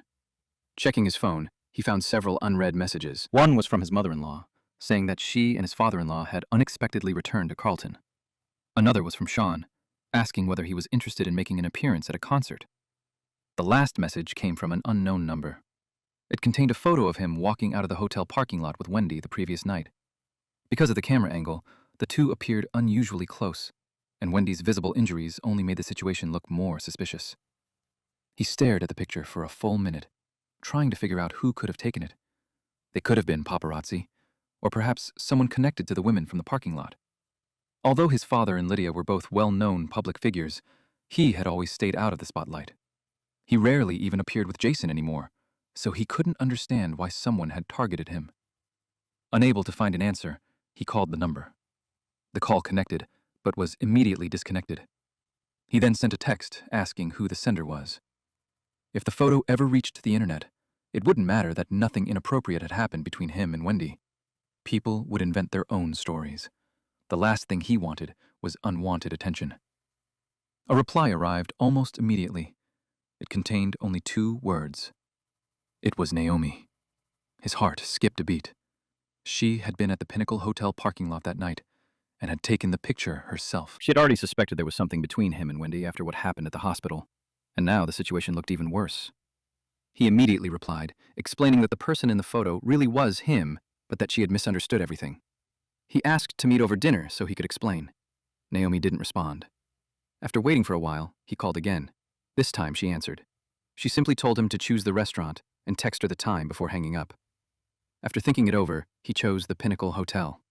If the misunderstanding had started there, it was only fitting to clear it up there as well. Naomi replied with a single word, agreeing. The uneasy feeling stayed with him for the rest of the afternoon. When evening arrived, he got dressed and headed to the hotel for their meeting. It was an old apartment complex on the edge of Alton, built decades ago and showing its age. Right beside it stood an abandoned chemical factory. Zane's mother had once worked there, which was how their family received an apartment in the complex. The factory had shut down 10 years earlier before being purchased by the Lydia Group. Since then, it had remained untouched, waiting for redevelopment. The day construction finally began, the entire neighborhood would be cleared. That was simply how business worked. Lydia had always been exceptionally skilled when it came to money and negotiations. At first, the relocation compensation she offered matched only the legal minimum. No one expected what happened next.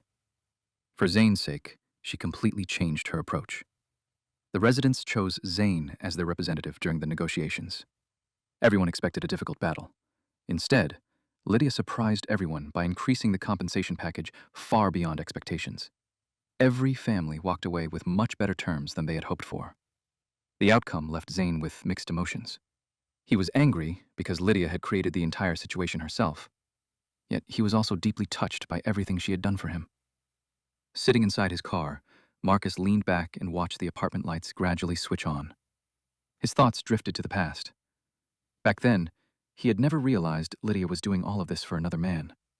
Looking back now, she had only been pursuing Zane for 6 months, yet she was already willing to move mountains for him. Since Marcus didn't know Zane's exact apartment number, he slowly drove around the complex. There were no gates or security guards, making it easy to drive through. As he completed another loop, a familiar silver Rolls-Royce came into view. Lydia was leaning against the hood with her head lowered, quietly smoking a cigarette. The expensive car, the beautiful woman, and the night atmosphere looked like something straight out of a movie. He imagined himself in Zane's place. An untouchable, successful woman was chasing him, using her wealth to remove every obstacle and focusing all her attention on him alone. Apart from his good looks, Zane was completely ordinary. At that moment, Marcus finally understood. If he had been in Zane's position, he probably would have fallen for her too. Zane wasn't foolish. He was simply human. Marcus followed Lydia's line of sight until he found the apartment she was watching. Only one window on the 5th floor was still lit. He pulled out his phone and called Lydia. She answered with her usual cold tone, asking what he wanted. He casually replied that he was only checking whether she would actually answer his call. As expected, she hung up almost immediately. Even so, he found it strangely amusing. She was standing beneath another man's window, thinking about how to win his heart. Yet she still found time to answer a call from the husband she had long stopped caring about. Shaking his head, Marcus drove back to Crestwood Manor. By the time he arrived, the staff had nearly finished cleaning. Linda was the last one still working, and it looked as though she had been waiting for him. She looked unusually nervous when he walked in. Marcus set the food he had brought onto the table and asked what was bothering her. With an uneasy expression, Linda admitted that while cleaning the master bedroom, she had accidentally broken one of his bottles of aftershave. She apologized and insisted she would pay for it. Marcus calmly asked which bottle it was. He told Wendy not to worry about the tuition. She was still a student, and her only responsibility was to focus on studying. Lying lazily on the bed, he assured her that Alton University was a great school. There was no point exhausting herself with endless part-time jobs. If she worked hard now, she would have plenty of opportunities in the future. She could always pay him back after finding a stable job. For a moment, Wendy couldn't seem to find her voice. Hearing her reaction made him feel uneasy. She probably believed he was simply being kind. The truth was far more complicated. He knew he was using her to influence the future, even though she had done nothing wrong. Still, he genuinely respected her. Coming from her background, getting into Alton University and supporting herself in a city like Alton was far harder than most people could imagine. No matter what happened with Zane, he admired people who worked hard to change their own lives. He told her to stop worrying about the money. If she ever needed help again, she should just ask. She could treat it like a scholarship and repay him after she started working. The amount meant very little to him financially, but helping Wendy made him feel slightly less guilty about everything else. It was a small way to do something good while still serving his own plans. She had to be under tremendous pressure. Otherwise, she wouldn't have been working the night before school started. After they ended the call, Wendy accepted the money and sent one final message thanking him and promising to repay every cent. He didn't reply. Instead, he put down his phone and went to sleep. The next morning, he got up early and took his time getting ready. Dressed neatly with his cello on his back, he asked Ray to drive him to Alton University. Stepping onto campus again filled him with quiet nostalgia. Watching the new students excitedly exploring their surroundings reminded him of his own first day there. Back then, getting accepted into the same university as Lydia had felt like the happiest moment of his life. Following familiar memories, he made his way to the concert hall. Every music student had performed there at some point. The spacious hall, surrounded by floor-to-ceiling glass walls, had a large stage at its center. 52 alumni had gathered that day to perform the Blue Danube Waltz. Everyone quickly found their positions. There was no rehearsal or warm-up. Years of experience allowed them to play together almost effortlessly. These were some of Alton University's finest musicians, and although time had changed them, their talent remained untouched. As the music filled the hall, he felt his entire body relax. More and more students gathered to watch as one classic piece followed another. The performance continued until noon. When the final applause echoed through the hall, he quietly enjoyed the moment. Looking through the crowd, he spotted Wendy. She stood there with bright, sparkling eyes, smiling as she watched him. When she shyly waved, he smiled back. After the performance ended and everyone began leaving, he walked over to greet her. Wendy admitted she had never known he played the cello and said his performance had been amazing. He smiled and explained that he had actually studied cello at Alton University. As they walked across campus together with the cello case over his shoulder, Wendy shyly admitted that she had always thought men who played musical instruments were especially attractive. Most of the bruises on her face had already faded, though a few faint marks still remained near her eyes and the corners of her mouth. Even so, she still carried the same gentle and kind-hearted warmth. For a brief moment, he wondered if Wendy's words had been directed at him. Then he remembered that Zane was a music student too. The difference was that Zane specialized in vocal performance rather than playing an instrument. Just like Sean, he was preparing for a career as a professional singer. Marcus quietly let out a breath. He had been reading too much into things. Wendy's feelings clearly belonged to Zane, and winning her over was never going to be easy. Maybe once Lydia succeeded in pulling Zane away, things would change. After all, none of this had ever been about love. It was simply his way of settling old scores. Just then, Zane appeared ahead of them. He looked as bright and energetic as ever, carrying the kind of natural warmth Marcus had always lacked. The moment Zane spotted Marcus standing with Wendy, his face lit up. He happily asked what Marcus was doing on campus. Marcus smiled and explained that he had just finished performing and happened to run into Wendy afterward. Zane looked genuinely disappointed as he admitted he had heard there was an amazing performance. He had even cleared his schedule to attend, but still arrived too late. It wasn't empty politeness. He truly sounded disappointed. Wendy then mentioned that she had been trying to reach him earlier, but couldn't because his phone had been switched off. For a split second, something uneasy flashed across Zane's face. His smile became slightly forced as he explained that his phone had been on silent and that he hadn't noticed the calls. With the new semester starting, everything had been extremely busy. Marcus smiled at both of them and invited them to lunch, offering to pay. Zane thanked him but explained that he still needed to finish moving into his dorm. He suggested grabbing something at the university cafeteria instead. Marcus then looked at Wendy. Without hesitation, she said she would go with Zane. She sincerely promised they would treat Marcus another time. Marcus simply smiled, wished them well, and walked away without insisting. Ray was already waiting by the car. Marcus got in and asked him to drive home. As the car pulled away, he quietly watched the passing streets. Then, through the half-open window, he noticed a silver Lexus. The driver looked strangely familiar. After taking another glance, he realized it was Lydia. She almost never drove a car like that. Compared to the luxury vehicles she usually used, this one was much more ordinary. There was only one explanation. She had come to Alton University to see Zane while trying not to attract attention. Everything suddenly made sense. The tired look on Zane's face earlier wasn't because of school. Lydia had probably been pursuing him non-stop over the past few days. Anyone would feel overwhelmed by that kind of pressure, especially someone who already loved someone else.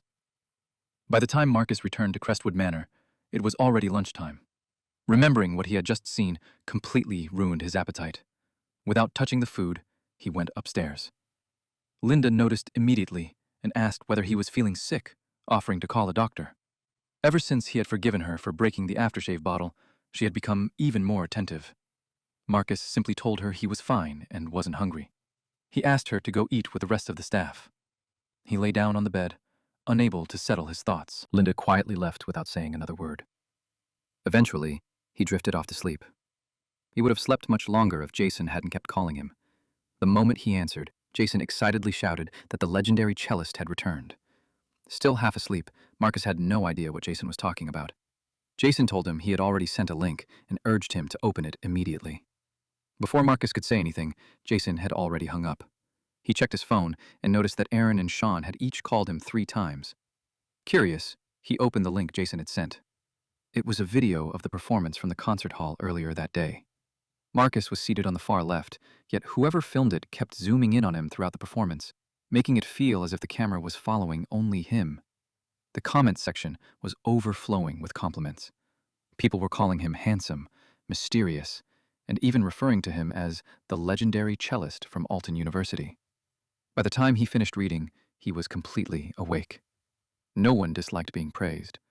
For the first time in his life, people were admiring him simply because of his own talent. Growing up, most compliments had always been tied to his father's reputation. This felt completely different.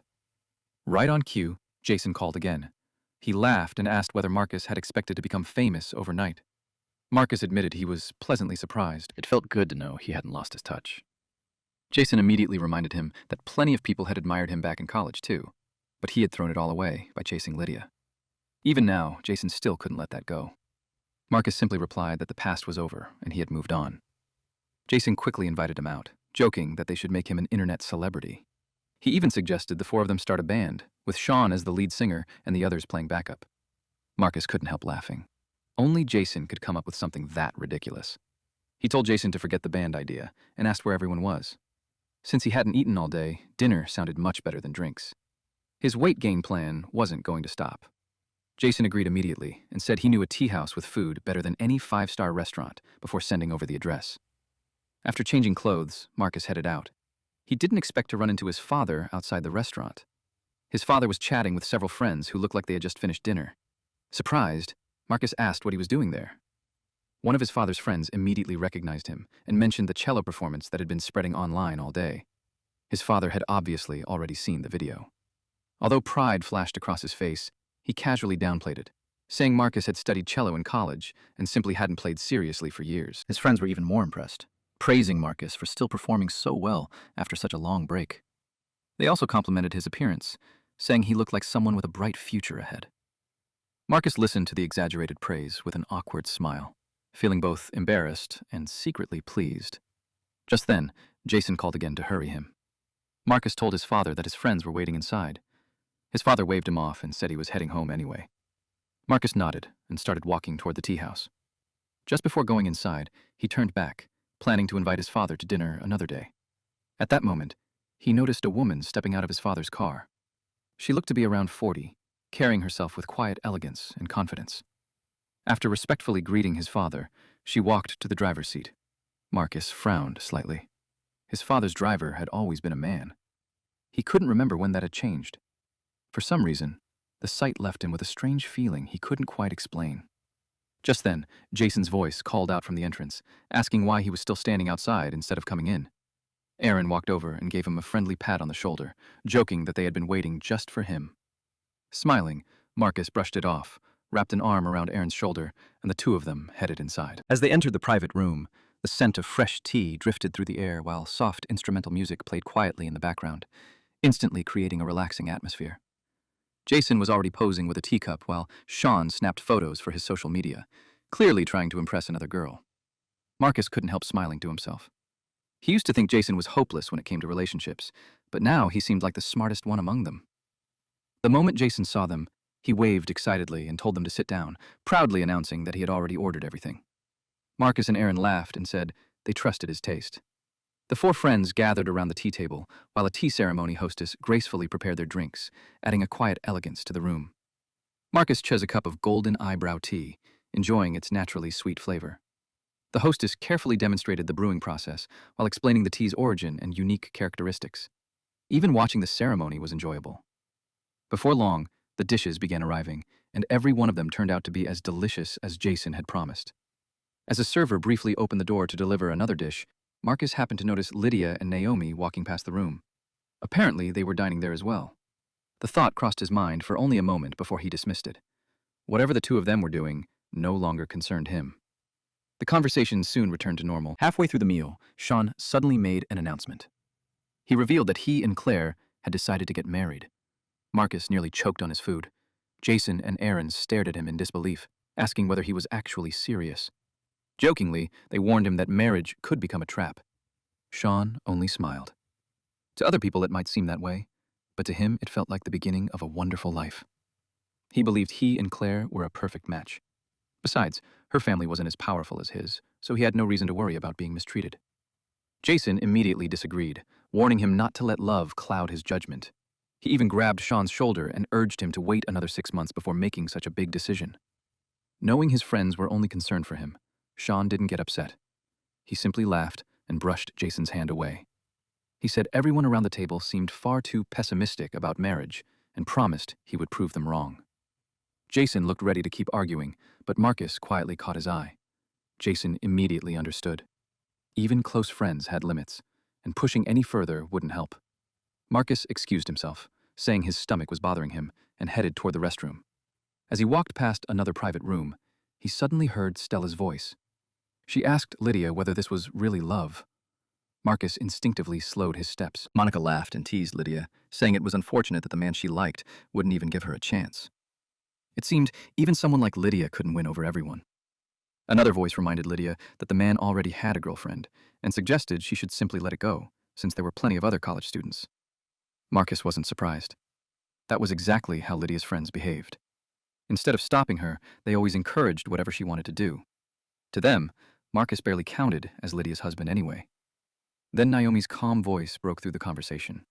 She quietly brought up Marcus and admitted she still felt a little guilty about what had happened with the thermos. Naomi admitted that putting the cigarette butt in her thermos had gone too far. The room fell silent. A moment later, Lydia spoke in a calm, indifferent voice. She insisted it wasn't love, It was simply the excitement of wanting something she couldn't have. People always wanted what was out of reach. Marcus didn't hear the rest. His stomach finally forced him to head for the restroom. Later that night, after returning to Crestwood Manor, Lydia went straight to the study. Marcus took a shower and got ready for bed. He had just finished drying his hair when Lydia walked into the bedroom. There was an unreadable look on her face that stirred an uneasy feeling inside him. She calmly said they needed to talk. After listening for about 10 minutes, Marcus finally understood what she wanted. From now on, both of them could live however they pleased. The only condition was that he had to stay away from her close friends. Together with the earlier rules, not posting anything online and not telling either family about their situation, that made 3 conditions in total. Marcus quietly asked why they didn't simply get divorced. His voice carried an emptiness he couldn't hide. Without any hesitation, Lydia replied that they didn't have legal grounds for a divorce yet. After saying that, she turned and left. Marcus couldn't shake the feeling that the entire conversation had been because of Zane. She wanted to make sure nothing he did would interfere with whatever she planned next. What she didn't realize was that she was about to fall completely in love. From that night onward, Lydia disappeared. More than 2 weeks passed without her returning to Crestwood Manor. Marcus gradually settled back into living alone. The only difference now was that the house still had staff. One afternoon, he happened to overhear Linda speaking quietly on the phone in the stairwell. She gently reminded someone that they were adults now and that arguing never solved anything. Marcus paused on the stairs and listened more carefully. Linda went on to say that Wendy was a wonderful girl who treated people sincerely. She and her husband felt relieved knowing Zane was with someone like her. Whatever the problem was, they should sit down and talk it through. It was obvious that Linda genuinely liked Wendy. Marcus immediately wondered whether Zane and Wendy had argued. Thinking back over the timeline, he decided he had no intention of getting involved. His plan was still the same. He would quietly wait until everything fell apart on its own, then sign the divorce papers the moment Lydia brought them. With that in mind, he turned to head upstairs. Before he could leave, Linda nervously stopped him and asked if she could take the rest of the afternoon off. Something had happened at home, and she even offered to have the time deducted from her pay. Marcus looked down at her and asked what had happened. Then he offered to drive her himself, mentioning that he had been planning to go out anyway. Linda immediately tried to refuse, clearly embarrassed by the offer. Marcus reminded her that it wasn't easy to find a taxi from Crestwood Manor and told her to wait 10 minutes while he changed. A short while later, he drove her toward her destination. Although he already had a good idea where they were going, he casually asked for the address anyway. During the drive, he carefully guided the conversation. Linda spoke quite a bit about Zane and Wendy, but she couldn't explain the real reason behind their argument. If even she didn't know, then whatever had happened was probably something neither of them was willing to share. As they entered the neighborhood, Marcus spotted Wendy sitting alone on the edge of a roadside planter. She looked completely lost. After they arrived, Linda sincerely thanked him and invited him upstairs for tea. Marcus smiled politely and told her not to worry about him. She should focus on taking care of things at home. Linda thanked him several more times before hurrying inside. Once she disappeared from view, Marcus turned the car around and drove toward Wendy. To his relief, she was still sitting alone on the roadside planter, quietly staring into the distance. He adjusted his shirt, rolled down the window, and called out to her. He asked why she was sitting outside in the scorching heat and invited her into the car. Wendy looked up in surprise before quietly saying she only wanted to be alone for a while. Marcus got out anyway, gently helped her to her feet, and guided her toward the passenger seat. He told her she could have all the quiet she wanted somewhere cooler. They could at least grab a drink first. Too exhausted to argue, Wendy climbed into the car without another word. About half an hour later, Marcus brought her to the Imperial Club. Handing her a microphone, he suggested she sing if something was bothering her. The moment Wendy took it, she broke down in tears. Marcus was completely caught off guard. Through her sobs, she confessed that Zane wanted to break up with her and asked what she was supposed to do. He froze. In his previous life, Lydia had spent an entire year pursuing Zane before Wendy finally gave up. Everything was happening far earlier this time. Keeping his voice calm, he asked her to explain exactly what had happened. Wendy said she had accidentally seen a message on Zane's phone the day before. It came from a woman she didn't know, and the wording had sounded far too intimate. The two of them argued, and when she demanded to know who the woman was, Zane refused to answer. Since then, she no longer knew whether she could trust him. She felt that maybe ending the relationship was the only option. Marcus quietly asked what the message had actually said. After a brief silence, Wendy repeated it. The woman had written that she wanted to see him and begged him to give her a chance. Hearing those words, Marcus couldn't help thinking about Lydia. Love had changed her so completely that she was willing to lower herself and plead for someone's affection. She had never done anything like that for him. Even if he had disappeared from her life entirely, she probably wouldn't have cared. After everything that had happened in his previous life, he had finally accepted that Lydia was never meant to be his. But Wendy had never experienced any of that. She had no way of knowing what was waiting ahead. Now she was drinking because of a few careless words from Zane. Marcus watched her quietly, feeling a mix of sympathy and frustration. Part of him wanted to tell her to let go before things became even more painful. Another part couldn't accept seeing their relationship fall apart so quickly. With tears still in her eyes, Wendy admitted she truly loved Zane. She knew her family wasn't wealthy and felt she wasn't as good as him, but she had always been willing to work hard and become someone worthy of standing beside him. The alcohol loosened her emotions, and everything poured out at once. She said so many people had liked Zane, yet he had chosen her. At the time, she had been happier than she had ever been. She had promised herself she would never give him a reason to regret that choice. Now she couldn't understand why he seemed to be pulling away. She admitted it hurt more than she could put into words before reaching for another drink. Marcus gently stopped her from jumping to conclusions. He reminded her that the message only proved someone was pursuing Zane. It didn't necessarily mean Zane had accepted those feelings. Wendy gave a bitter smile. She quietly explained that this situation felt different. Whenever something similar had happened before, Zane had always told her the truth himself. He had never left her wondering like this. Marcus suggested inviting Zane to dinner so they could calmly talk everything through. Wendy managed a faint smile and thanked him. He simply smiled back and reminded her that friends didn't need to say thank you. After gently patting her shoulder, he watched as the alcohol finally caught up with her. Before long, she fell asleep. Marcus asked one of the club employees to take her upstairs to a private room. Just as he was about to leave, her phone started ringing. The caller was Zane. Marcus answered instead. The moment Zane realized who it was, he sounded surprised. Marcus explained that Wendy was at the Imperial Club and told him to come pick her up. Confused, Zane asked how Marcus had ended up with her. Marcus briefly explained that they had met by chance. After a short silence, Zane blamed himself. He admitted he had already blocked the mysterious woman and planned to change his phone number the following day. Marcus couldn't help feeling sorry for him. Changing a phone number wouldn't stop someone as determined as Lydia. Marcus then asked who the woman was.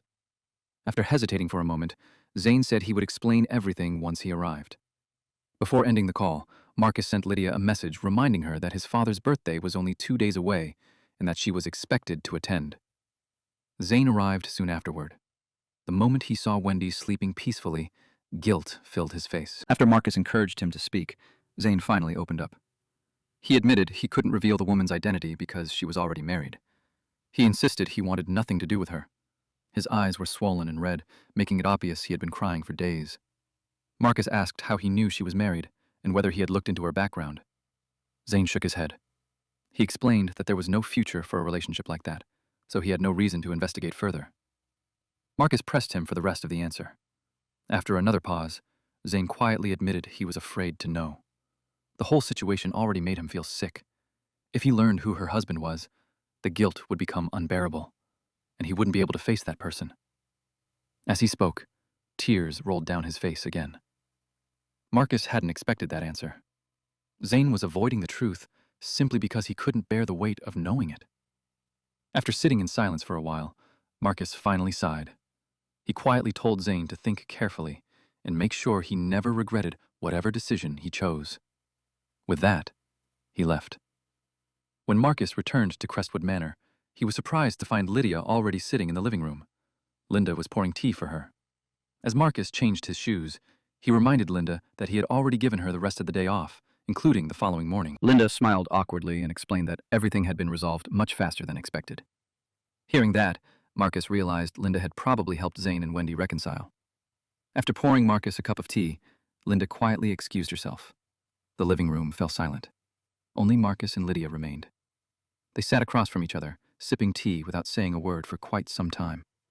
Marcus finally broke the silence by reminding Lydia that his father's birthday was the day after tomorrow, and that she shouldn't forget to prepare a gift. Lydia looked at him before mentioning the jade bracelets he had given her mother. She asked whether he had chosen them because her mother loved collecting jade. Marcus calmly replied that he happened to own a pair of violet jade bracelets and thought they would make a suitable gift. Lydia stared at him for several long seconds, studying his expression. Leaning back against the sofa, she quietly asked what he was really trying to accomplish. Marcus met her eyes without looking away. It felt like the longest eye contact they had ever shared.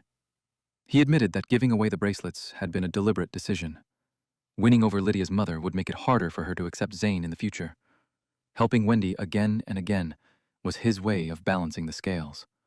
Getting close to Naomi was simply another way of getting under Lydia's skin. Every move he made served his own quiet plan. Whether any of it succeeded didn't really matter. He had never expected some dramatic comeback. Looking directly at Lydia, he calmly said that he was only a son-in-law trying to earn his mother-in-law's approval. There was nothing unusual about that. Then he told her she didn't need to overthink things. If she truly wanted a divorce now, he was willing to sign the papers that very night. Lydia looked at him with her usual calm expression before offering him 3% of the Lydia Group instead. Marcus stayed silent for a moment. Then he asked whether even that wasn't enough to convince her. She narrowed her eyes slightly, but he couldn't tell what she was thinking. After a long pause, she gave the same answer she always did. She told him to stop dreaming. Marcus couldn't help wondering whether she had actually considered it before deciding that Zane still wasn't worth paying such a price. She had spent weeks chasing him and had nearly ruined another couple's relationship, yet she still seemed unable to understand her own feelings. He quietly asked what would happen if he agreed to leave with nothing at all. Owning part of the Lydia Group was certainly tempting, but walking away empty-handed wouldn't destroy his life. If anything, it would give him the freedom he had wanted for years. Without hesitation, Lydia rejected the idea. That answer genuinely surprised him. He asked whether she had ever considered that keeping him around might eventually interfere with whatever she was trying to achieve. She had spent weeks pursuing Zane. Surely she had realized by now that this situation was different from all the people she had casually dated before. Lydia lowered her eyes. Whatever thoughts crossed her mind stayed completely hidden. After another long silence, she quietly replied that he wouldn't get in the way. Marcus realized she still hadn't understood her own heart. For someone so intelligent in business, she was strangely blind when it came to love. With a quiet sigh, he stopped trying to convince her. He simply got up and went to bed. The following morning, he received a message from Wendy. She happily told him that she and Zane had reconciled and thanked him for helping. She even promised that the two of them would treat him to dinner soon. Marcus read the message but didn't reply. The only thing he thought was that Lydia was probably having a much worse day because of it. After getting ready, he went downstairs for breakfast. Lydia was already sitting on the sofa, looking noticeably unhappy. Marcus walked past her and entered the dining room. He asked Linda what she had prepared that morning. Linda served him a bowl of fresh noodle soup and mentioned that she had also made braised eggs the night before, offering to add one to his bowl. She had even prepared bird's nest soup and fresh fruit. Seeing the spread instantly restored his appetite. He sat down and began eating. A moment later, Lydia quietly took the seat across from him. The two ate in silence. Then Lydia's phone vibrated. She glanced at the screen, and Marcus watched her expression darken almost immediately. Without finishing her meal, she pushed the bowl aside and stood up. As she walked away, she reminded him that they needed to be at her parents' house the next morning at 9. Marcus called after her, telling her not to forget. She didn't respond. She simply walked across the spacious living room and disappeared from sight. Marcus was almost certain the message had come from Zane. Whatever it said had clearly shaken her. Otherwise, she wouldn't have reacted that way. As he got ready to leave, Marcus glanced at Linda cleaning the kitchen. He couldn't help wondering whether Zane had ever told her that a married woman had been relentlessly pursuing him. That very married woman had just stormed out of the house. Before leaving, Marcus told Linda he wouldn't be coming back for lunch. Today's schedule was simple. He had booked a complete physical examination. No matter what happened, health always came first. After spending most of the day moving between examinations and waiting rooms, he finally finished nearly everything. Just before leaving the hospital, another idea came to mind. He headed straight for Naomi's department. The moment he saw her, he greeted her with a smile. Naomi was quietly eating a takeout lunch at her desk. Seeing Marcus approach, she frowned slightly. Marcus sat down beside her and casually commented that, unlike everyone else in Lydia's social circle, she lived simply and never acted like a spoiled heiress. Naomi gave him a sideways glance before calmly asking whether he was trying to use her to provoke Lydia again. Marcus realized she had already figured out his intentions. Without arguing, he quietly took out his phone. He opened Wendy's social media profile and showed Naomi the cover photo. It was a cheerful picture of Wendy and Zane holding hands beneath a bright blue sky, smiling happily at the camera. Marcus carefully watched Naomi's reaction. He asked whether she recognized the young man. Naomi looked at the photo for several seconds before saying she didn't know him, but she recognized Wendy. Her attention stayed entirely on Wendy. Marcus was surprised. In his previous life, Naomi had fallen for Zane just as deeply as Lydia had. He had expected even a photo to trigger some reaction. Maybe those feelings only developed after meeting him in person. Looking back, he wished he had paid more attention to everything before. He might not feel so lost now. After a quiet sigh, he changed the subject. He asked whether Lydia had ever mentioned the college student she was pursuing. When Naomi admitted she only knew there was someone but not who it was, Marcus explained that the young man in the photo was Zane. He added that Zane and Wendy had nearly broken up the previous day, and he had been the one who helped them reconcile. He also revealed that Zane studied in the music department at Alton University and still had no idea Marcus was Lydia's husband. Naomi clearly wanted to ask more questions. Before she could, several coworkers returned to the office. She decided not to continue the conversation. Marcus took the opportunity to stand up and suggested continuing over dinner that evening because there was still much more to explain. Naomi agreed and told him to choose the restaurant. As Marcus walked away, he overheard one of her colleagues teasing her about finally having a dinner date.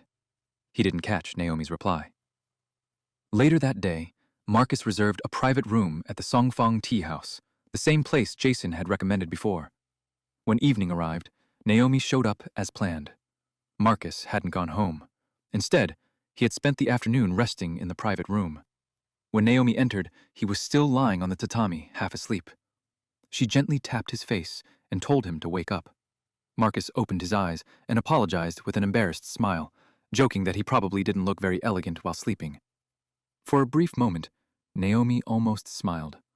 She quietly took a seat at the tea table. After the server finished preparing the tea, Marcus thanked him and asked for some privacy.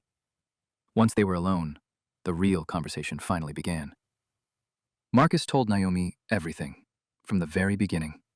He explained how he first met Zane at the cafe, how he later met Wendy by chance, and how he had gradually become friends with both of them. Although everything sounded like a carefully planned scheme, he admitted it had all happened naturally. After listening quietly, Naomi summed it up. Right now, Marcus knew everything about Zane and Wendy, while neither of them knew his true identity. Marcus nodded. Naomi looked at him for a moment before asking why he didn't simply tell them the truth. Marcus answered with another question. She knew Lydia better than anyone. Would telling the truth really change anything? Would Lydia give up Zane because of him? He already knew the answer. No matter how much he resisted, Lydia would never stop chasing someone she truly wanted. She had never loved him in the first place. He wasn't even someone she had once fallen for. How could he ever compete with a man who genuinely made her heart move? As he spoke, memories from his previous life resurfaced. The bitterness and despair he had buried for so long quietly returned. Naomi looked at him with surprise. For years, Lydia had been surrounded by scandals, yet Marcus had never spoken like this before. What Naomi didn't know was that Marcus had already lived through the painful future once. Taking a slow breath, he explained that he had already told Lydia she was free to do whatever she wanted. Knowing her personality, she would never stop until she got what she wanted. Telling Zane the truth wouldn't solve anything either. If Zane learned Marcus was Lydia's husband, he would probably feel guilty and distance himself even more. That would only push Lydia to chase him even harder. As for Wendy, she had no chance of competing with someone like Lydia. Marcus had already considered every possible outcome. No matter how he looked at it, nothing really changed. Naomi quietly asked why he was telling her all of this. Marcus smiled bitterly. He admitted he simply wanted someone else to know the truth. He wasn't the husband blindly clinging to an unhappy marriage anymore. He was the one asking for a divorce. Lydia was the one refusing to let go.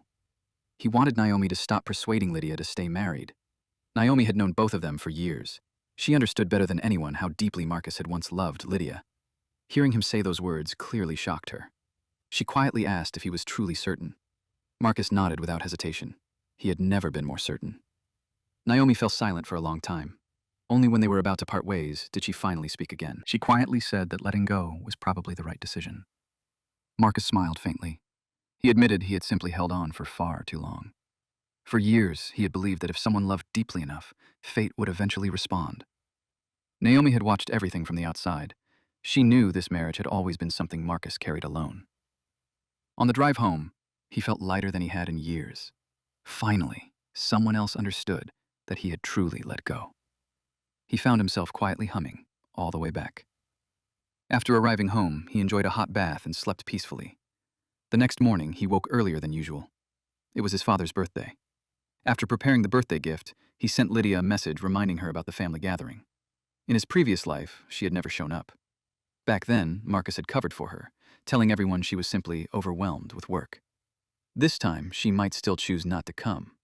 The difference was that Marcus had no intention of making excuses for her anymore.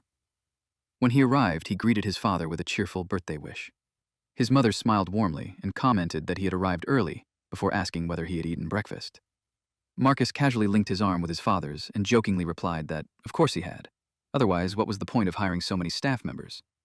His father smiled at first, but soon glanced toward the front door. When he realized no one else had arrived, the smile on his face gradually faded.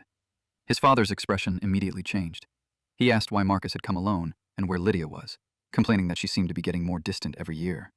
Marcus only smiled awkwardly and stayed silent. Because of his father's position, people would normally expect a grand birthday celebration filled with guests. Instead, his father kept things simple every year.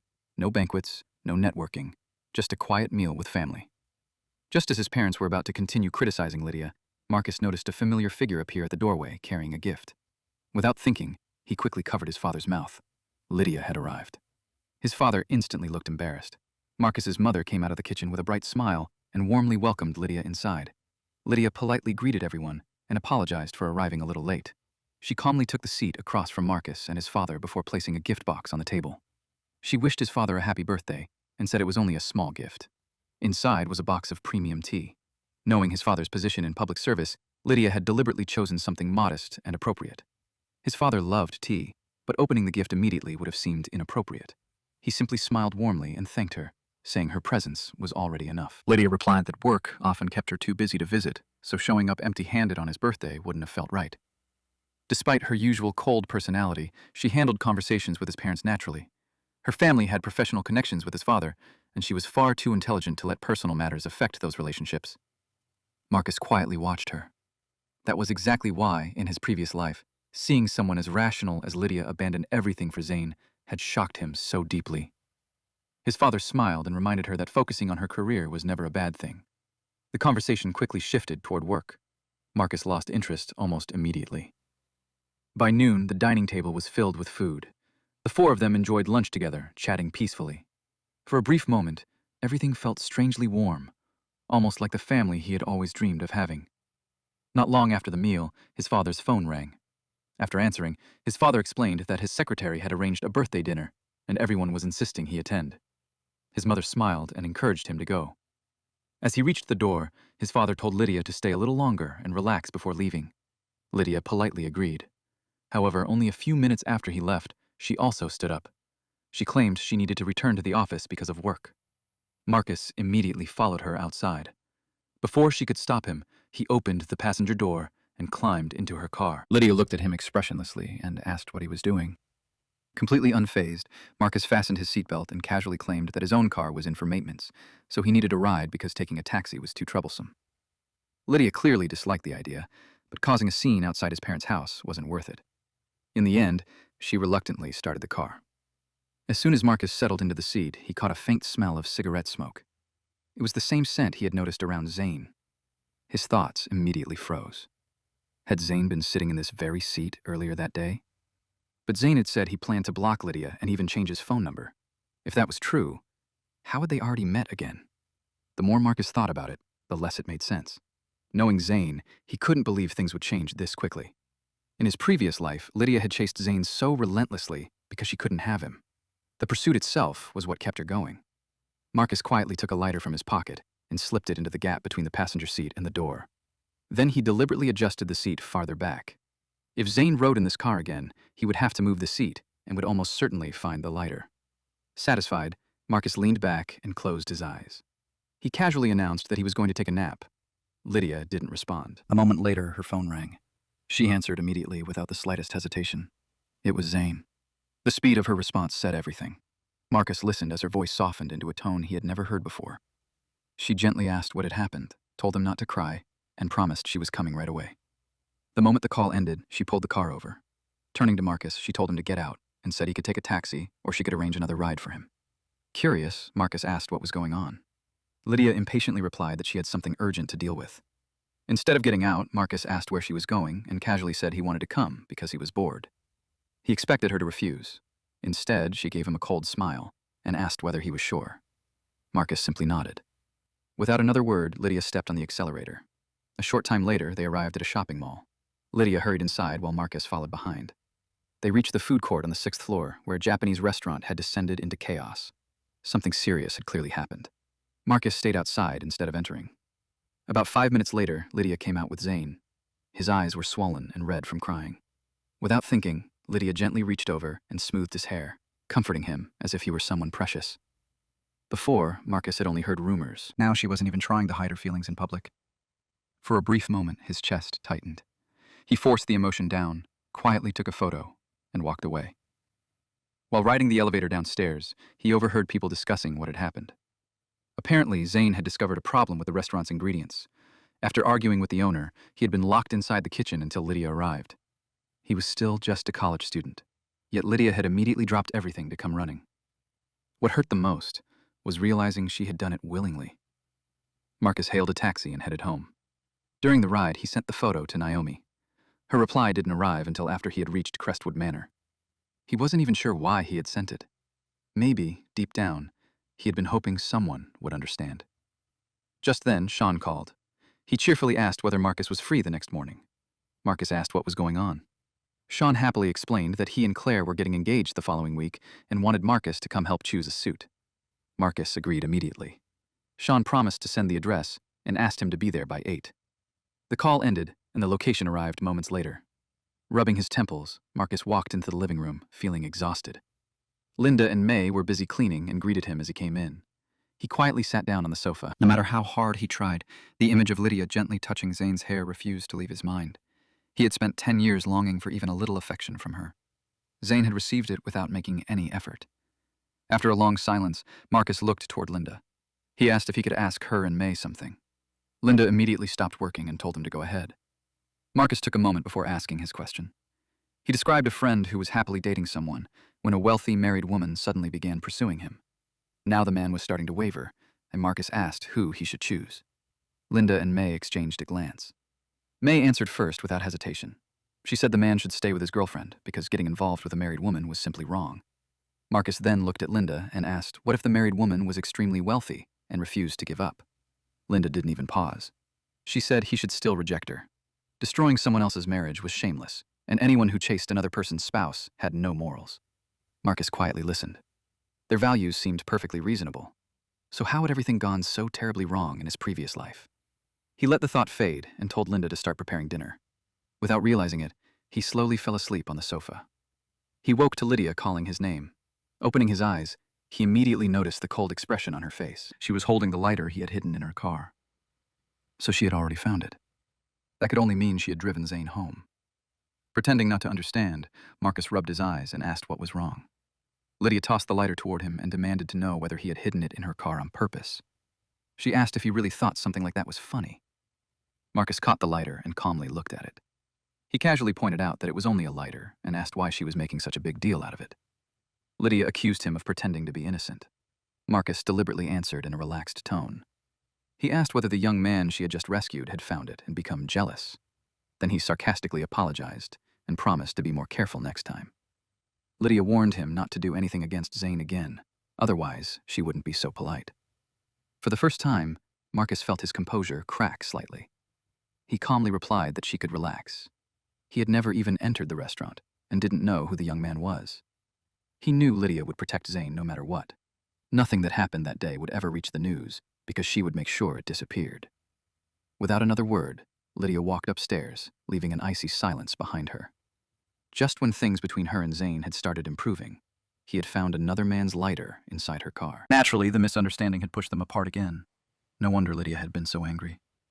After she disappeared upstairs, Linda quietly reminded Marcus that dinner was ready. He nodded. He ate, took a shower, and went to bed. The next morning, he needed to be in good condition to accompany Sean. Just before falling asleep, his phone vibrated. It was a message from his mother-in-law.